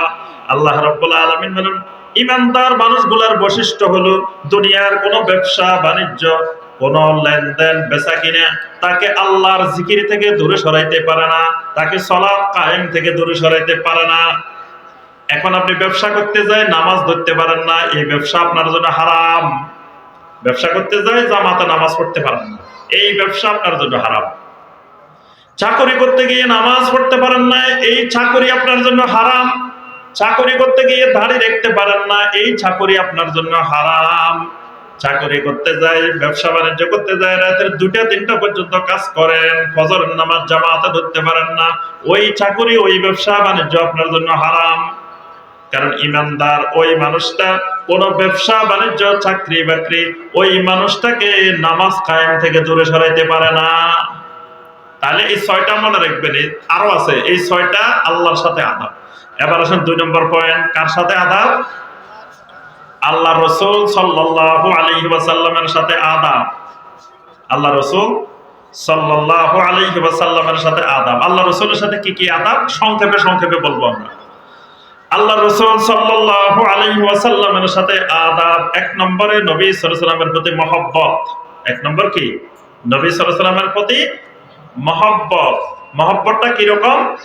লা ইউমিনু আহাদুকুম হাত্তা আকুনা আহাব্বা ইলাইহি মিন ওয়ালিদিহি ওয়া ওয়ালাদিহি ওয়ান নাসি আজমাইন। নবী সাল্লাল্লাহু আলাইহি ওয়াসাল্লাম বলেন, যতক্ষণ পর্যন্ত তোমার ছেলে মেয়ে, তোমার মা বাবা, সন্তান সন্ততি দুনিয়ার সকল মানুষের চাইতে আমি নবী তোমার কাছে বেশি মহব্বতের না হব, এমনকি তোমার নফসের চাইতেও যদি আমি নবী তোমার কাছে বেশি মহব্বতের না হই, লা ইউমিনু আহাদুকুম, ততক্ষণ পর্যন্ত একজনও ঈমানদার হতে পারবে না। তাহলে 1 নম্বরে নবী সাল্লাল্লাহু আলাইহি ওয়াসাল্লামের প্রতি আদাব হলো রাসূলের মহব্বত। 2 নম্বর, নবী সাল্লাল্লাহু আলাইহি ওয়াসাল্লাম তাসদীকুহু ফীমা আখবারা, নবী সাল্লাল্লাহু আলাইহি ওয়াসাল্লাম যা কিছু আমাদেরকে খবর দিবেন এগুলোকে বিশ্বাস করা। নবী সাল্লাল্লাহু আলাইহি ওয়াসাল্লাম যা খবর দিবেন এই খবরগুলো যদি সহিহ সনদে প্রমাণিত হয় আমাদের কাছে, এগুলোকে তাসদীক করা, সত্যায়ন করা, বিশ্বাস করা, এটা নবী সাল্লাল্লাহু আলাইহি ওয়াসাল্লামের সাথে আদব। রাসূল মানে কিন্তু রাসূলের হাদিস মানি না, রাসূল মানে কিন্তু রাসূলের হাদিস মানে না, বেয়াদব। এই লোকের নাম আদব নাই। রাসূল মানলে রাসূলের কথা মানতে হবে, তাসদীকুহু ফীমা আখবারা, এটা ফরজ। নবী সাল্লাল্লাহু আলাইহি ওয়াসাল্লাম যা বলছেন এইগুলো তাসদীক করা লাগবে, বিশ্বাস করা লাগবে, মেনে নেওয়া লাগবে। বর্তমানে একটা ভয়াবহ ফিতনা আছে, আপনারা জানেন কিনা? হাদিস অস্বীকারের ফিতনা। কিছু মানুষ বাইরেছে কয় হাদিস মানা লাগবে না, খালি কোরআন মানলে হবে। এটা কুফরি ফিতনা, ঈমান বিধ্বংসী ফিতনা, ঈমান নষ্ট করার ফিতনা। খবরদার, যদি এরকম লোক পান এলাকায় জুতা দিয়ে পিটাই বাইর করে দিবেন। এই লোক বড় দাজ্জাল, যে লোক এই কথা বলে আপনাদের সামনে আসবে। যদি এরা কিন্তু প্রকাশ্যে বলে না, ভিতরে ভিতরে চুপে চুপে যায়, মানুষের কাছে বলে, আস্তে করে যায়, কবরের আযাব নাই। কবরের আযাব বলতে কিছু নেই। তা আমি না থাকলে ভালো কথা, আর খুশির খবর, কিন্তু তোমার কে কইছে এই কথা যায় যে মানুষের মধ্যে কইতা? কারণ কবরের আযাব আছে কি না এটা তো দাওয়াতের বিষয় না। দাওয়াতের বিষয় হলো তাওহীদ, তুমি তাওহীদের দাওয়াত দিবা, ঈমানের দাওয়াত দিবা। কবরের আযাব আছে কি না এই দাওয়াত দিতে তো তোমার বলা হয়নি। এটা তোমার দাওয়াত না, এটা ফিতনা, ঈমান নষ্ট করার মাধ্যম। এই জন্য নবী সাল্লাল্লাহু আলাইহি ওয়াসাল্লামের প্রতি আদাব হলো আল্লাহ রাসূলের হাদিস মানতে হবে। আল্লাহ রাসূল সাল্লাল্লাহু আলাইহি ওয়াসাল্লামের হাদিস নিয়ে যদি ঠাট্টা বিদ্রূপ করা হয়, নবী সাল্লাল্লাহু আলাইহি ওয়াসাল্লামের সুন্নাহ নিয়ে যদি একটু হাসি তামাশা করা হয়, নবী সাল্লাল্লাহু আলাইহি ওয়াসাল্লামের কোন সুন্নতকে যদি মনের থেকে একটু অপছন্দ করা হয়, ঈমান ভেঙে যাবে। ঈমান ভঙ্গের কারণ, এটা একটা ঈমান ভঙ্গের গুরুত্বপূর্ণ কারণ। বুকের উপরে হাত বাঁধা নবী সাল্লাল্লাহু আলাইহি ওয়াসাল্লামের সুন্নাহ সহিহ হাদিস দ্বারা প্রমাণিত। কি প্রমাণিত কিনা? হ্যাঁ, কথা কয় না, এটা মনে প্রমাণিত না। আচ্ছা, এখন এটা নবী সাল্লাল্লাহু আলাইহি ওয়াসাল্লামের হাদিসে আছে। কেউ যদি বলে যে এটা তো লেডিস মার্কা নামাজ, এটাও ঈমান ভঙ্গের কারণ। এটাও ঈমান ভঙ্গের কারণ। ঈমান ভঙ্গের জন্য লম্বা চূড়া কিছু লাগে না, হালকা কথাও ঈমান চলে যায়। কারণ আপনি করেন না ভালো কথা, কিন্তু নবী সাল্লাল্লাহু আলাইহি ওয়াসাল্লামের সুন্নাহ নিয়ে ঠাট্টা বিদ্রূপ করা, হাসি তামাশা করা, ব্যঙ্গ বিদ্রূপ করার অধিকার আল্লাহ এবং আল্লাহর রাসূল আপনাকে দেয় নাই। যুগে যুগে ইমামেরা এগুলো নিয়ে ইখতিলাফ করছেন, কিন্তু কোনোদিন এগুলো নিয়ে ঠাট্টা বিদ্রূপ, হাসি তামাশা করেন না।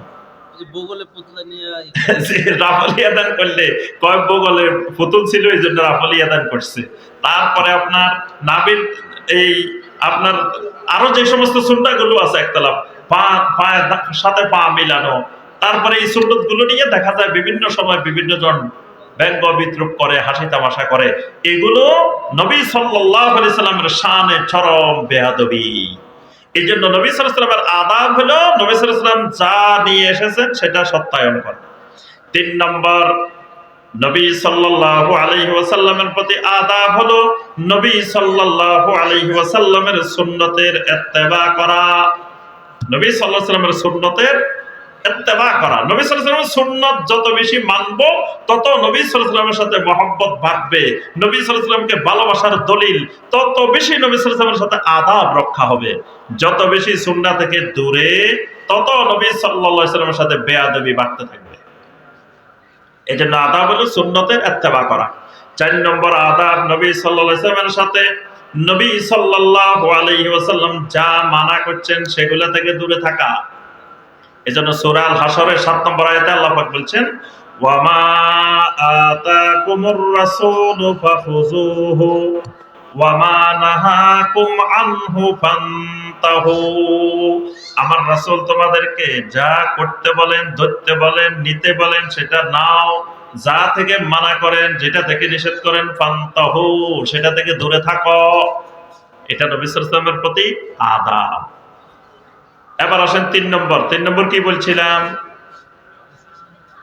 জি, কোরআনে কারীমের সাথে আদাব। জমিনের যত কিছু আমরা দেখি সব কিছু মাখলুক। যত কিছু দেখি সব কি? সূর্য মাখলুক, চন্দ্র মাখলুক, তারকারাজি মাখলুক, আমরা কি? জিন, সব মাখলুক। একটা আছে, এটা মাখলুক না কিন্তু জমিনে আছে। এটার নাম কি? কোরআনে কারীম। কোরআনে কারীম মাখলুক না। কোরআনে কারীম কি? গায়রে মাখলুক। এটা মাখলুক না। কোরআনে কারীম আল্লাহর কালাম। কোরআনে কারীম আল্লাহ রাব্বুল আলামিনের কালাম। তা আল্লাহর প্রতি ঈমান আনলে, রাসূলের প্রতি ঈমান আনলে, কালেমা পড়লে আল্লাহর কালামের সাথেও কিছু আদাব আমাদের উপরে ফরজ। আল্লাহর কালামের প্রতিও কিছু আদাব ফরজ। এবার আমরা সংক্ষেপে বলবো আল্লাহর কালামের সাথে, কোরআনের সাথে কি কি আদাব রক্ষা করতে হবে। কোরআনে কারীমের সাথে 1 নম্বর আদাব হাক্কুত তেলাওয়াহ। কোরআনে কারীমকে তেলাওয়াত করা লাগবে। কোরআনে কারীমকে তেলাওয়াত, কোরআনে কারীমকে তারতিল আকারে ধীরে ধীরে আস্তে আস্তে সুন্দরভাবে তেলাওয়াত করা লাগবে। এটা কোরআনের আদাব। এখন সুন্দর করে কাপড় দিয়ে বাঁধি বাড়িতে নিয়ে রাখে দিছেন, কোরআন হেফাজতে থাকুক। মানুষ মরে গেলে তারপরে বাইর করে পড়া শুরু করে। আমাদের দেশে কোরআন পড়ে মানুষ মারা গেলে, জিন্দা থাকতে পড়ে না। জিন্দা থাকতে কোরআনের সাথে কোনো দেখা নাই। যখন মানুষ মারা গেছে দেখবেন যে কোরআন খতমের জোয়ার। আজকে দেখলাম কোথায় যেন একজন বলতেছে 41 দিন ধরে কোরআন তেলাওয়াত করবে। 41 দিন কোরআন তেলাওয়াত করবে কবরের পাশে। 41 দিন পর্যন্ত কোরআন তেলাওয়াত করবে তারা। এই যে মানুষ মারা গেলে কোরআনে কারীমের তেলাওয়াত, অথচ কোরআনে কারীম হলো জিন্দা মানুষের জন্য। কার জন্য? জিন্দা মানুষের জন্য।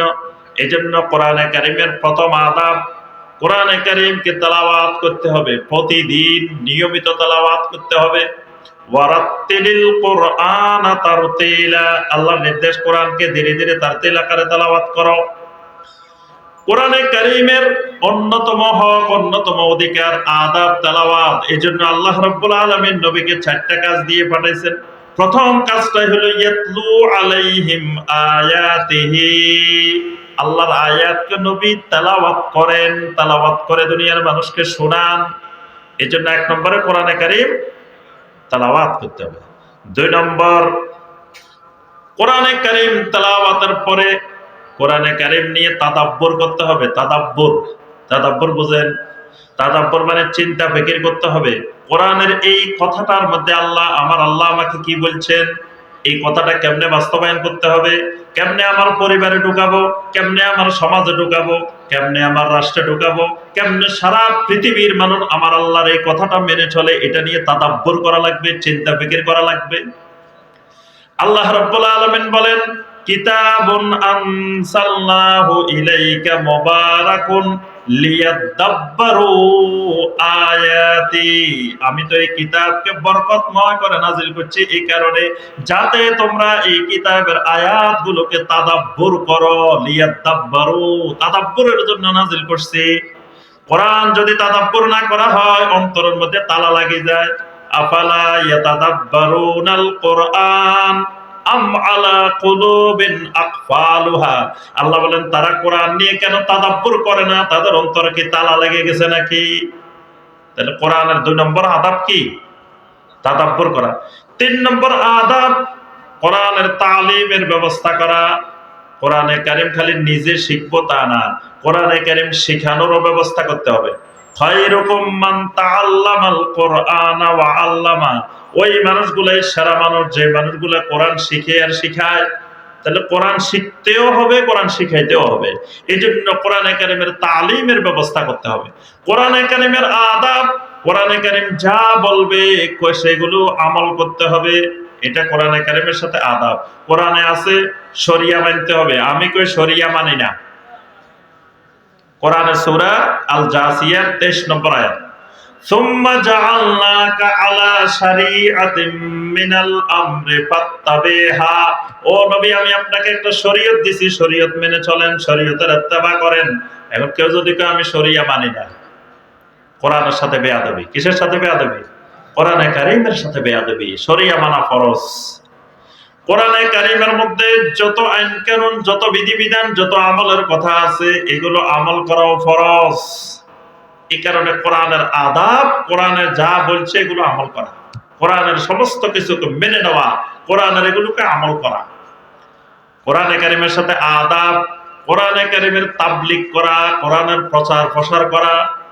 বাল্লিগু আন্নি ওয়ালাউ আয়া, একটা আয়াত হলেও পৌঁছায় দাও, তাবলীগ করো। এখন কোরআনে কারিমের কথাগুলোকে দুনিয়ার মানুষের কাছে পৌঁছায় দিতে হবে। আজকের এই মাহফিল, ওয়াজ মাহফিলের ব্যবস্থা করা হয়েছে কেন? এই কোরআনের এই অধিকার আদায় করার জন্য, যে কোরআনের কথাগুলো মানুষের কাছে পৌঁছায় দেওয়ার ব্যবস্থা করা হয়েছে। এটা কোরআনে কারিমের অন্যতম একটা আদাব, যে কোরআনকে মানুষের কাছে পৌঁছায় দিতে হবে। না পৌঁছায় যদি বসে থাকেন, ইন্নাল্লাযীনা ইয়াকতুমুনা মা আনসালনা মিনাল বায়্যিনাতি ওয়াল হুদা মিন বাদি মা বায়্যানাহু লিন-নাসি ফিল কিতাব উলাইকা ইয়ালআনুহুমুল্লাহু ওয়া ইয়ালআনুহুমুল লাঈনুন, যারা কোরআনকে গোপন করে রাখে, মানুষের কাছে প্রচার প্রসার করে না, এই মানুষগুলোর উপরে আল্লাহর লানত বর্ষিত হয়, সমস্ত লানতকারীদেরও লানত বর্ষিত হয়। তাহলে কোরআনের আদাব, কোরআনকে সারা দুনিয়ার মানুষের কাছে পৌঁছায় দিতে হবে। এগুলো হলো কিসের আদাব? এবার আসেন সর্বশেষ আদাব, এটা বলি শেষ আলোচনা। কি ধৈর্য আছে তো আর একটু বসা যাবে? ইনশাআল্লাহ, আল্লাহ পাক তৌফিক দান করুন। এবার আসেন আমাদের ইমানদারদের সাথে আদাব। মানে আমরা এখানে যারা আছি সব ইমানওয়ালা তো নাকি? আরে কথা কয় না, ইমানওয়ালা তো সবার ইমান আছে? খালি ইনশাআল্লাহ কইলে হবে না। ভাই নামাজেরই কই ভাই নামাজ পড়েন না, কয় ইনশাআল্লাহ পড়বো। তার অর্থ কি? মানে আল্লাহ চাইলে পড়বো, এখন আল্লাহ চাইতেছে না এই জন্য পড়তেছি না। এই জন্য খালি ইনশাআল্লাহ না, বলতে হবে ইমান আছে ইনশাআল্লাহ। প্রথম ইমান আছে বলতে হবে, ইমান আছে না বলি খালি ইনশাআল্লাহ না। আপনাদের সবার ইমান আছে? আলহামদুলিল্লাহ। আল্লাহ পাক ঈমানকে মৃত্যু পর্যন্ত ইস্তেকামত রাখার তৌফিক দান করুন। তাহলে ঈমান যেহেতু আছে, আমরা যারা ঈমানওয়ালা, ঈমানদার, এদেরও একজনের সাথে একজনের কি আছে? আদাব আছে। এই আদাবগুলো রক্ষা করা জরুরি বিষয়। কয়েকটা গুরুত্বপূর্ণ আদাব বলবো, আদাব অনেক। একটা গুরুত্বপূর্ণ আদাব হলো সালাম। গুরুত্বপূর্ণ আদাব হলো কি? সালাম। সালাম মানে কি? ইসলাম মানে কি? ইসলাম মানেও শান্তি, সালাম মানেও শান্তি, নাকি? জি সবাই তো এই কথাই বলছেন। দামরার এখানে দুটার একই অর্থ নাকি? না, তাহলে বোঝা যায় অর্থ আলাদা আলাদা। সালাম মানে শান্তি, এটা ঠিক আছে। ইসলাম মানে আত্মসমর্পণ। ইসলাম মানে শান্তি না, ইসলাম মানে আত্মসমর্পণ করা। ইসলামের সংজ্ঞা বলতে পারবেন কেউ? ইসলাম কাকে বলে? বলতে পারবেন? একটা সংজ্ঞা বলতে পারবেন? আরবি সংজ্ঞা।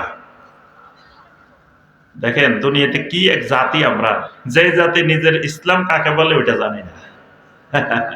এমনি ইসলাম মুসলিম বসে আছে আলহামদুলিল্লাহ, কিন্তু ইসলামের সংজ্ঞা জানে না। আমি যত অনেক জায়গায় জিজ্ঞাসা করে দেখছি, কেউ ইসলামের সংজ্ঞা জানা জরুরি মনে করে না।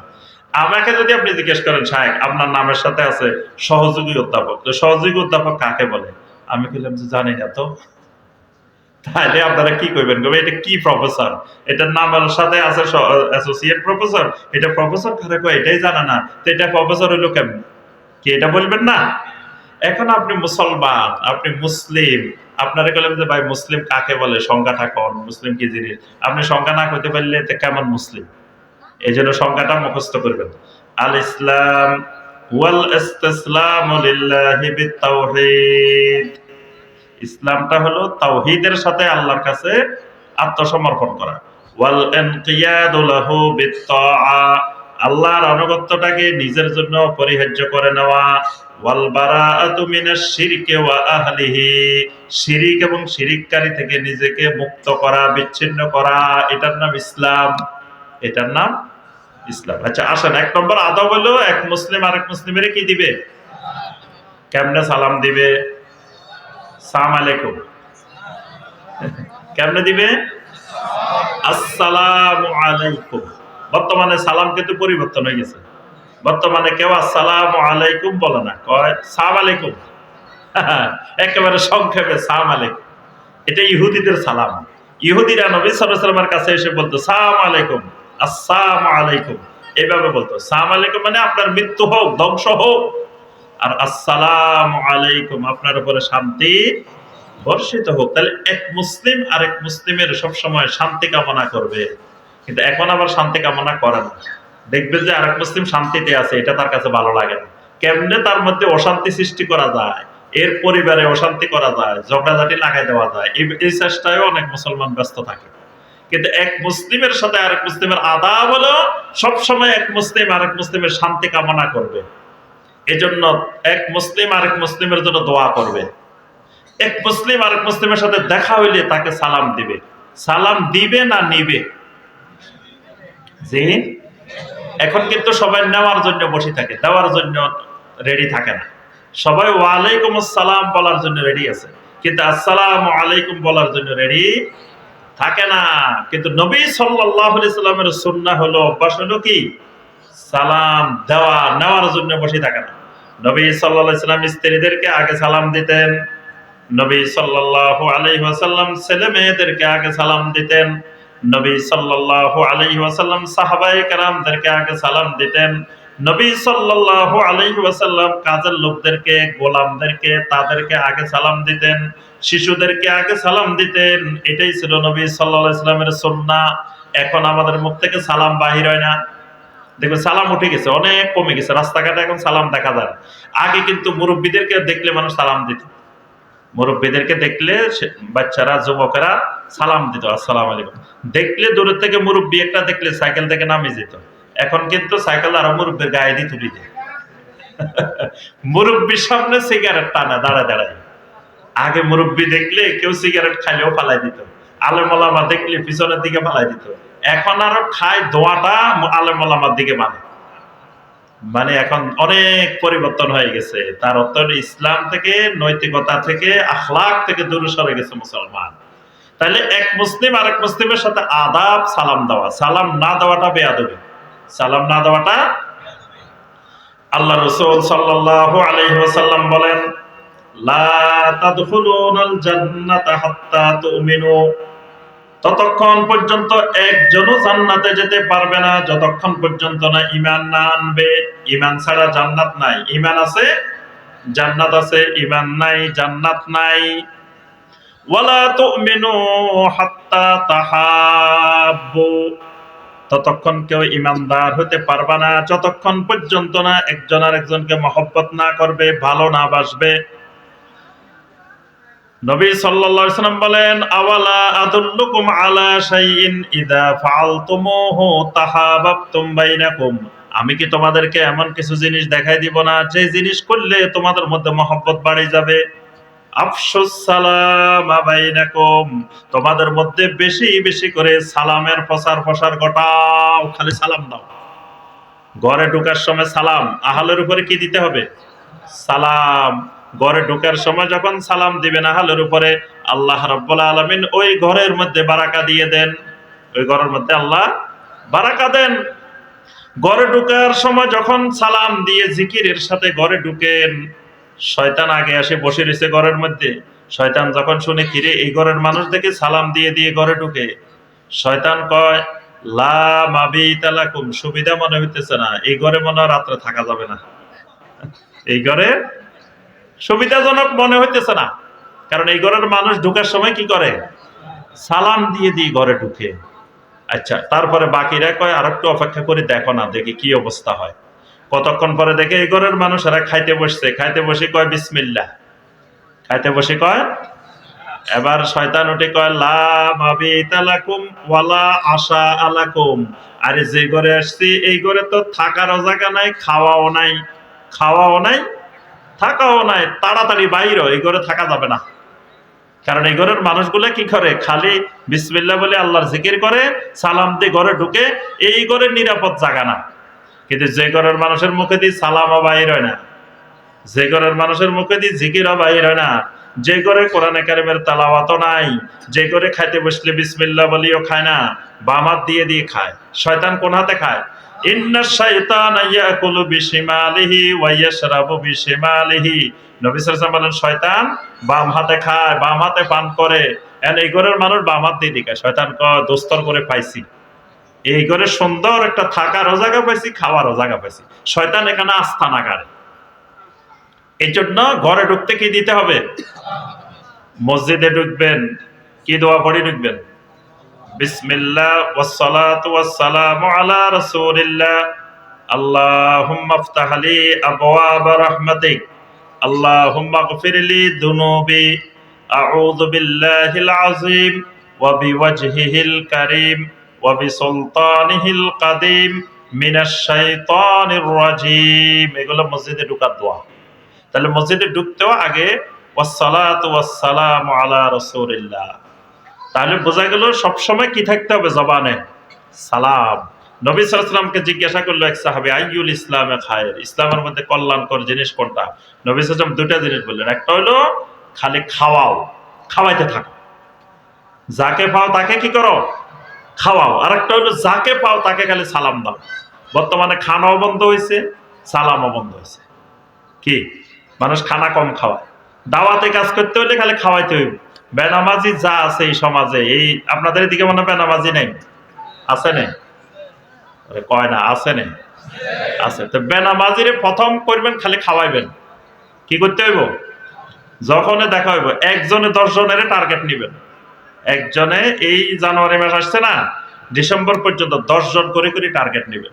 টার্গেট নিয়ে এই 10 জনের খালি যখন দেখা হইব খাওয়াইবেন, খালি খাওয়াইবেন, খালি রেস্টুরেন্টে নিবেন আর খাওয়াইবেন, নিবেন আর খাওয়াইবেন। নামাজের কথা প্রথমে বলিয়েন না, প্রথমে খালি কি করবেন? খাওয়াইতে দেখবেন। খাওয়াইতে খাওয়াইতে একদিন খাওয়াইতেছেন, এমন সময় আজান দিছে, তো কবেন যে ভাই চলেন একটু মসজিদে যাই। এবার লোকটা বলবে কি, প্যান্ট তো ঠিক নেই। বেনামাজি সবসময় লুঙ্গি প্যান্ট না পাক থাকে, দেখবেন যত ওজোর আপত্তি করবে যে প্যান্ট ঠিক নেই, লুঙ্গি ঠিক নেই। বলে ভাই নামাজ শুরু করলে প্রথমে ঠিক না থাকলে অসুবিধা নেই, চলেন আজকে। দেখবেন যে এতদিন যে খাওয়াইছেন না করতে পারবে না, খাওয়ানোর একটা লজ্জা আছে, এই লোক না করতে পারবে না, আপনার সাথে যাবেই। আপনি আল্লাহর ঘর পর্যন্ত পৌঁছাই দেন, পৌঁছাই দিয়ে এবার আপনি আল্লাহর কাছে কাঁদেন, আল্লাহ তোমার এই পথ হারা বান্দা, রাস্তা হারা বান্দাকে আমি দরিয়ানি তোমার হাতে ধরাই দিছি, আল্লাহ তুমি তোমার বান্দাটাকে হেদায়েত দিয়ে দাও। দেখবেন আল্লাহ রাব্বুল আলামিন হেদায়েত দিয়ে দিবেন। এই জন্য দাওয়াত শুরু করতে হয় খাওয়ানি দিয়ে। কয়েক এলাকা থেকে আমাকে ফোন দিছে, শায়েখ আমাদের এলাকায় ইমাম সাহেবে খালি সহিহ আকীদার বিরুদ্ধে, আহলে হাদিসের বিরুদ্ধে খালি মসজিদে খুতবা দিয়ে আলোচনা করে। আমি কেউ হয়েছে বুঝতে পারছি আপনারা খাওয়ান না, ইমাম সাহেবের খালি দাওয়াত দেন, খাওয়াইতে থাকেন। কয়েকদিন খাওয়াইছে, বন্ধ হয়ে গেছে। আহলে হাদিসদের বাড়িতে খাওয়াইছে, দাওয়াত দিছে, এখন লজ্জায় আর আহলে হাদিসের বিরুদ্ধে ওখানে মসজিদে কয় না। এই জন্য খাওয়াইতে হবে। খানা বন্ধ করলে দেখবেন যে সব জায়গায় সমস্যা আছে। এই জন্য নবী সাল্লাল্লাহু আলাইহি ওয়াসাল্লাম এমনি এমনি বলেন নাই যে খালি খাওয়াও, তোতের মতো আম, মানুষের খালি কি করো, খাওয়াইতে থাকো। আর যাকে চিনো আর না চিনো খালি সালাম দাও, সালাম দাও। সালাম থাকলে আপনার শত্রু আপন হয়ে যাবে, তার শত্রুতা মন থেকে চলে যাবে, কেটে যাবে। আপনার বিরুদ্ধে মনে কিছু থাকলেও সব চলে যাবে। তাহলে এটা এক মুসলমানের সাথে আরেক মুসলমানের কি আদাব। আর ওই সমাজটা একটা শান্তিময় সমাজ হবে যে সমাজে খালি সালাম দেয়। আরেকটা আদাব, এক মুসলিম আরেক মুসলিমের দেখলে বাসা আসা। বাসা আসা মানে একটু হাসি দিবেন। মানুষের মুখ দিয়ে হাসি বাইরে না, একবারে গম্ভীর হয়ে থাকে। সালাম দিলেও গম্ভীর হয়ে থাকে। সালাম দিছে একটু মুস্কি হাসি দিবেন। কি এই মুস্কি হাসি দেওয়াটাও সদাকা। আর এক মুসলিমের দিকে তাকায় আপনি একটু চেহারাটাকে প্রফুল্ল করবেন, একটু হাসি দিবেন, এটাও একটা সদাকা, এটাও গুনাহ মাফ হয়। এবং এটার মাধ্যমে দেখবেন ওই লোকটা বলবে আমারে খুব ভালোবাসে, না হয় হাসতো না। মানে আপনি ভালো না বাসলেও উনি ধারণা করবে যে আমারে ভালোবাসে, আমরা দেখলে হাসি উঠে। এই হাসিটা নবী সাল্লাল্লাহু আলাইহি সাল্লাম যার সাথে দেখা হইতো নবী সাল্লাল্লাহু আলাইহি সাল্লামের চেহারা প্রফুল্ল করে রাখতেন, মানে গম্ভীর করে মনে কষ্ট নেওয়ার মতো ওইরকম বসে থাকতেন না। এটাও একটা একজন মুসলিমের প্রতি আরেকজন মুসলিমের আদাব। খাইতে যাবেন কোন হাত দিয়ে খাইবেন? জি, ডান হাত। প্লেটের মাঝখান দিয়ে, কোনখান দিয়ে? নবী সাল্লাল্লাহু আলাইহি সাল্লাম বলেন ইয়া গোলাম, হে গোলাম তুমি কি করো, খাবারের শুরুতে বিসমিল্লাহ পড়ো, বিসমিল্লাহ পড়ে খাওয়া শুরু করো। আর তুমি ডাইন হাতে খাও, আর তোমার সামনে কিনারা থেকে খাও, মাঝখান দিয়ে দিয়ে খাইও না। এজন্য খাবারের বরকত আসে খাবারের মাঝখান দিয়ে। তো তুমি কিনারা থেকে খাওয়া শুরু করো। এজন্য সবসময় ডাইন হাতে খাইতে হবে। কি কোন হাতে? খাবার শুরু করার সময় কি দোয়া? বিসমিল্লাহ। শেষ হইলে মাশাআল্লাহ। এখন কেউ দাওয়াত খাওয়াইছে, কি দোয়া করবেন? আবার খাই চলিয়ে আইবেন। যে দাওয়াত খাওয়াইছে হেরে কিছু দোয়া করতে হবে না? কি দোয়া করবেন? আমাদের দেশে বেদাতি দোয়া আছে। দাওয়াত খাই আবার সবাই মিলে বেদাতি দোয়া করে। বেদাতি দোয়া না, সুন্নতি দোয়া করতে হবে। কি দোয়া? আল্লাহুম্মা বারিক লাহুম ফীমা রাযাকতাহুম ওয়াগফির লাহুম ওয়ারহামহুম। তিনটা দোয়া করবেন। নবী সাল্লাল্লাহু আলাইহি ওয়াসাল্লাম তিনটা দোয়া শিখিয়েছেন। আল্লাহুম্মা বারিক লাহুম ফীমা রাযাকতাহুম, আল্লাহ আপনি তাকে যে রিজিক দিবেন রিজিকের মধ্যে বরকত দিয়ে দেন। আর ওয়াগফির লাহুম, আল্লাহ আপনি তাকে ক্ষমা করে দেন। আর ওয়ারহামহুম, আল্লাহ তাদের উপর আপনি রহম করেন। এই দোয়াটা করবেন। এগুলো হলো একজন মুসলিমের আরেক মুসলমানের প্রতি কি আদাব। এরপরে একজন হাসি দিছেন, হাসি দিয়ে কি বলবেন? আপনি শুনছেন, কি বলবেন? হ্যাঁ, ইয়ারহামুকাল্লাহ। এভাবে একজন আরেকজনের প্রতি সবসময় কি করতে হবে? দোয়া। ইয়াদাতুল মারিদ, এটা একজনের প্রতি আরেকজনের আদাব।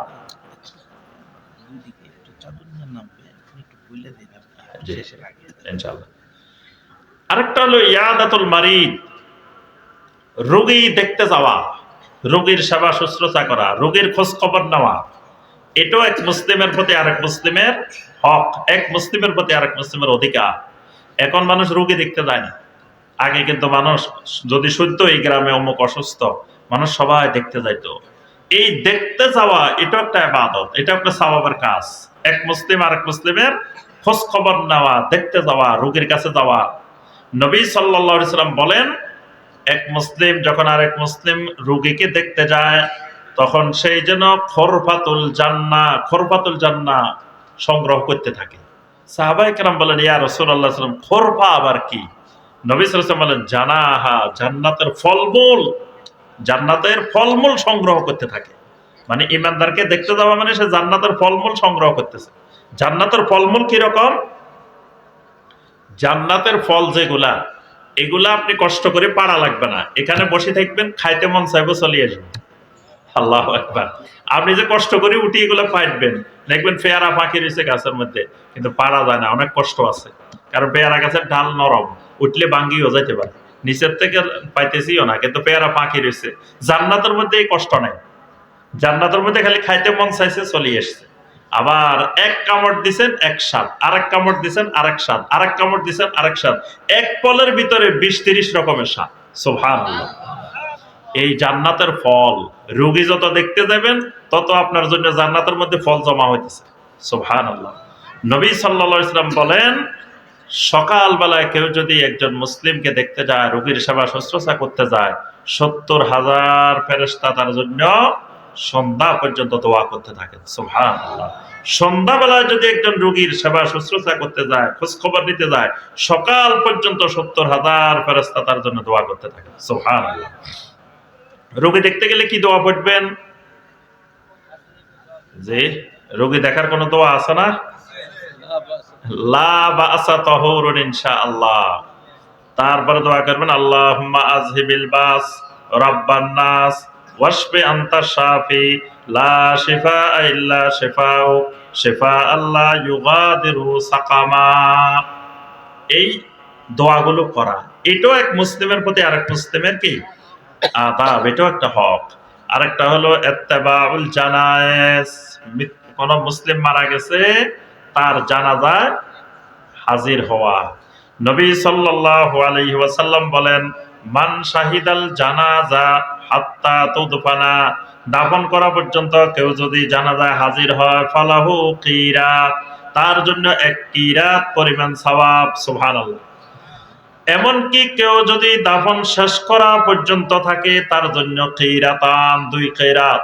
সাহাবায়ে কেরাম বলেন, ওয়ামাল কিরাতান ইয়া রাসূলুল্লাহ সাল্লাল্লাহু আলাইহি ওয়াসাল্লাম, কিরাতান 2 কিরাত আবার কি?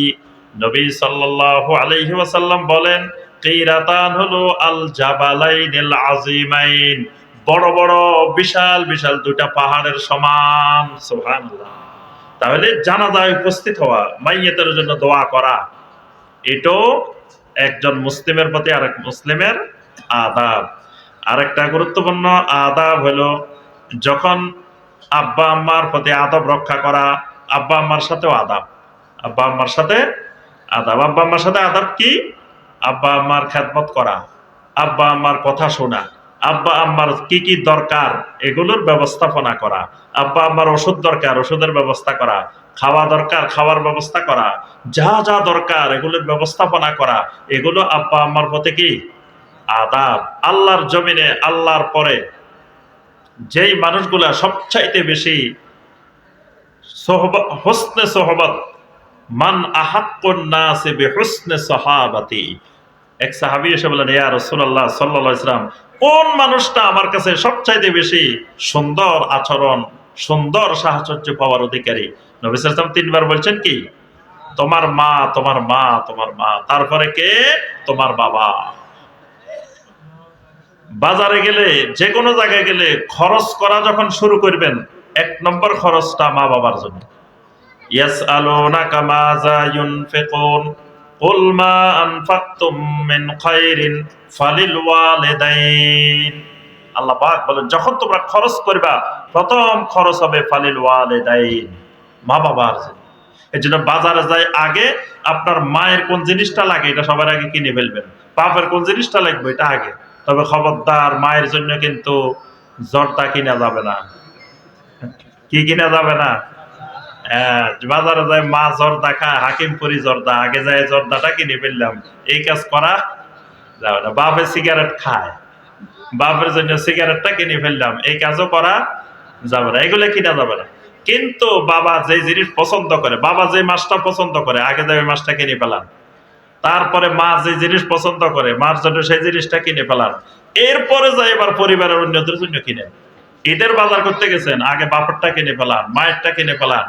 এভাবে সবসময় খরচের ক্ষেত্রে মা বাবার প্রতি আদাব। মা বাবার যেই সময় যেই দরকার, সেই দরকারের প্রতি আপনার সহযোগিতা করা, সবসময় মায়ের বাবার পাশে দাঁড়ায় থাকা, এটা মা বাবার আদাব। তারপরে আদাব আছে আত্মীয় স্বজনের প্রতি, প্রতিবেশীর প্রতি। প্রতিবেশীর প্রতিও একটা আদাব আছে, বড়দের প্রতি আদব আছে, ছোটদের প্রতিও আদব আছে। নবী সাল্লাল্লাহু আলাইহি ওয়াসাল্লাম বলেন, মাল্লাম ইয়ারহাম সগীরানা ওয়ালাম ইউআক্কির কাবীরানা ফালাইসা মিন্না। যেই লোক ছোটদেরকে রহম করে না, বড়দেরকে সম্মান করে না, এই লোকটা আমার উম্মতের অন্তর্ভুক্ত নয়। তাহলে বড়দেরকে সম্মান করা, ছোটদেরকে স্নেহ করা, আদর করা, এটাও কিন্তু আদাব। মসজিদে বাচ্চারা গেলে কিছু মুরব্বী থাকে, কতক্ষণে বাচ্চা এগুলার বাইর করবো মসজিদ থেকে, মানে বাচ্চা এগুলার পিছে এমন লাগে যে বাচ্চা এগুলো মনে হয় যে মসজিদে আসে অপরাধ করে ফেলছে।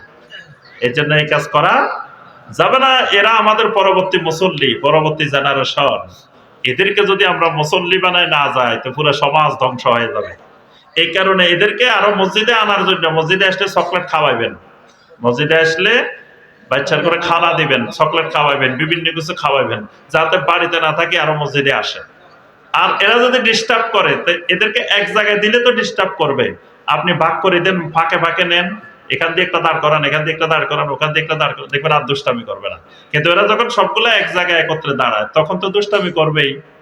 এই জন্য দুষ্টামি যাতে না করে, পরিবেশ যাতে নষ্ট না হয়, সেদিকে লক্ষ্য রেখে এই বাচ্চাদেরকে, ছোটদেরকে মসজিদমুখী করতে হবে, দিনমুখী করতে হবে। এই জন্য ছোটদেরকে সবসময় স্নেহ করতে হবে, আদর করতে হবে। কারণ ওদেরকে সুন্দর করে গড়ে তুললে আমাদের এই সমাজ সুন্দর হবে। এটাও ছোটদের প্রতিও একটা আদাব, বড়দের প্রতিও একটা আদাব। সম্মানিত ভাই ও বোনেরা, আজকে আমাদের যে মাহফিল, ঐতিহ্যবাহী শরীফবাগ ইসলামিয়া কামেল মাদ্রাসার মাহফিল, আলহামদুলিল্লাহ আমরা এখনই শেষ করে দিব। এখন আর কেউ উঠিয়েন না, বসেন একটু। এরপরে যখন উঠবেন, কাফফারাতুল মাজলিসে দোয়া পড়ে উঠবেন, তখন আল্লাহ রাব্বুল আলামিন ঘোষণা দিবেন, কুমু ফাকাদ গাফারতু লাকুম, এবার উঠো, আমি তোমাদের সব না মাফ করে দিলাম। সুবহানাল্লাহ। ওই পর্যন্ত আমরা না উঠি, আমাদের আলোচনা শেষ প্রায়। তো সম্মানিত ভাই ও বোনেরা, একটা বৈঠকই দানের ফজিলত আছে, আছে না? আমরা কিন্তু সবাই জানি যে এই মজলিসটা গুনাহ মাফের মজলিস। এখান থেকে উঠলে আল্লাহ রাব্বুল আলামিন আমাদের গুনাহ মাফ করে দিবেন। গুনাহ মাফের একটা বড় মাধ্যম, সহজ মাধ্যম হলো সাদাকা। আস-সাদাকাতু তুতফিউল খাতিয়াত। এই তোমরা যাও, এখন তোমরা ঢুকে যাও। সবাই একটু আমরা পকেটে হাত দিই, তবে নিজের পকেটে হাত দিব, আরেকজনের না। কার পকেটে হাত দিব? নিজের পকেটে। সবাই পকেটে হাত দিয়ে যতটুকু সম্ভব সবাই বৈঠকি দান, সর্বশেষ আমরা এই দানটা করে ইনশাআল্লাহ আমরা শেষ করব। তো সাদাকা এমন এক জিনিস, আস-সাদাকাতু তুতফিউল খাতিয়াত। সাদাকা সমস্ত গুনাহকে দূর করে দেয়। সাদাকা সমস্ত বালা মুসিবত বিপদ আপদকে দূর করে দেয়। সাদাকা বুরহান, নবী সাল্লাল্লাহু আলাইহি ওয়াসাল্লাম বলেন আস-সাদাকাতু বুরহান। সাদাকা দলিল। কিসের দলিল? আমি আল্লাহকে ভালোবাসি, এটার দলিল। কারণ আল্লাহকে ভালো না বাসতে টাকা বাইর হয় না। টাকা বাইর হওয়া খুব কঠিন। মানুষের জান চলে যায় ডাকাইতে ধরে, তাও টাকা বাইর হয় না। তাহলে সেই টাকা আমি স্বেচ্ছায় দিয়ে দিচ্ছি, তার অর্থ হলো আমি আমার আল্লাহকে কত ভালোবাসি। এই ভালোবাসার দলিল। আমি বখিল না, কৃপণ না, এটার দলিল। কিয়ামতের ময়দানে আমার জান্নাতে যাওয়ার জন্য বাবুস সাদাকা থাকবে। ওই বাবুস সাদাকা দিয়ে জান্নাতে যাওয়ার জন্য এটা একটা দলিল। সুবহানাল্লাহ। এই জন্য নবী সাল্লাল্লাহু আলাইহি ওয়াসাল্লাম বলেন আস-সাদাকাতু বুরহানুন। সাদাকা হলো একটা দলিল, অনেক কিছুর দলিল। এজন্য আমরা পকেটে যা আছে সর্বোচ্চ আমরা দেওয়ার চেষ্টা করি। আর এই শরীফবাগ ইসলামিয়া কামেল মাদ্রাসা, এটা এই এলাকার সবচেয়ে বড় মাদ্রাসা এবং ঐতিহ্যবাহী দীর্ঘদিনের অনেক পুরানা প্রতিষ্ঠান। এই প্রতিষ্ঠান থেকে আলহামদুলিল্লাহ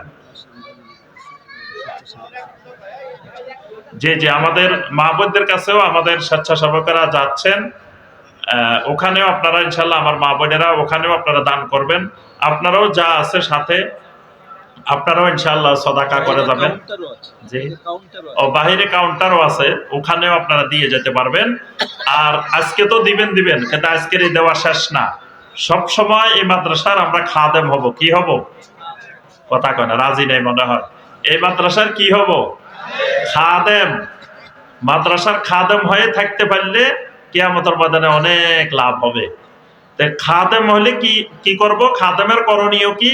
কয়দিন পর পর মাদ্রাসায় আসবেন, এসে জিজ্ঞেস করবেন কি দরকার, আপনাদের কি লাগবে, আমি কি খেদমত করতে পারি, কি সহযোগিতা করতে পারি, এই খোঁজ খবরটা নেবেন সব সময়। আর যার পক্ষে যতটুকু সম্ভব এই প্রতিষ্ঠানে সহযোগিতা করবেন। এই প্রতিষ্ঠান থেকে আপনারা জানেন অনেক বড় বড় আলেম বাহিরেছে, অনেক ওলামা ইকরাম দেশে বিদেশে বিভিন্ন জায়গায় খেদমত করতেছেন, বিভিন্ন দিনই কাজে আছেন। এখান থেকে, এই মাদ্রাসা থেকে বের হয়েছেন।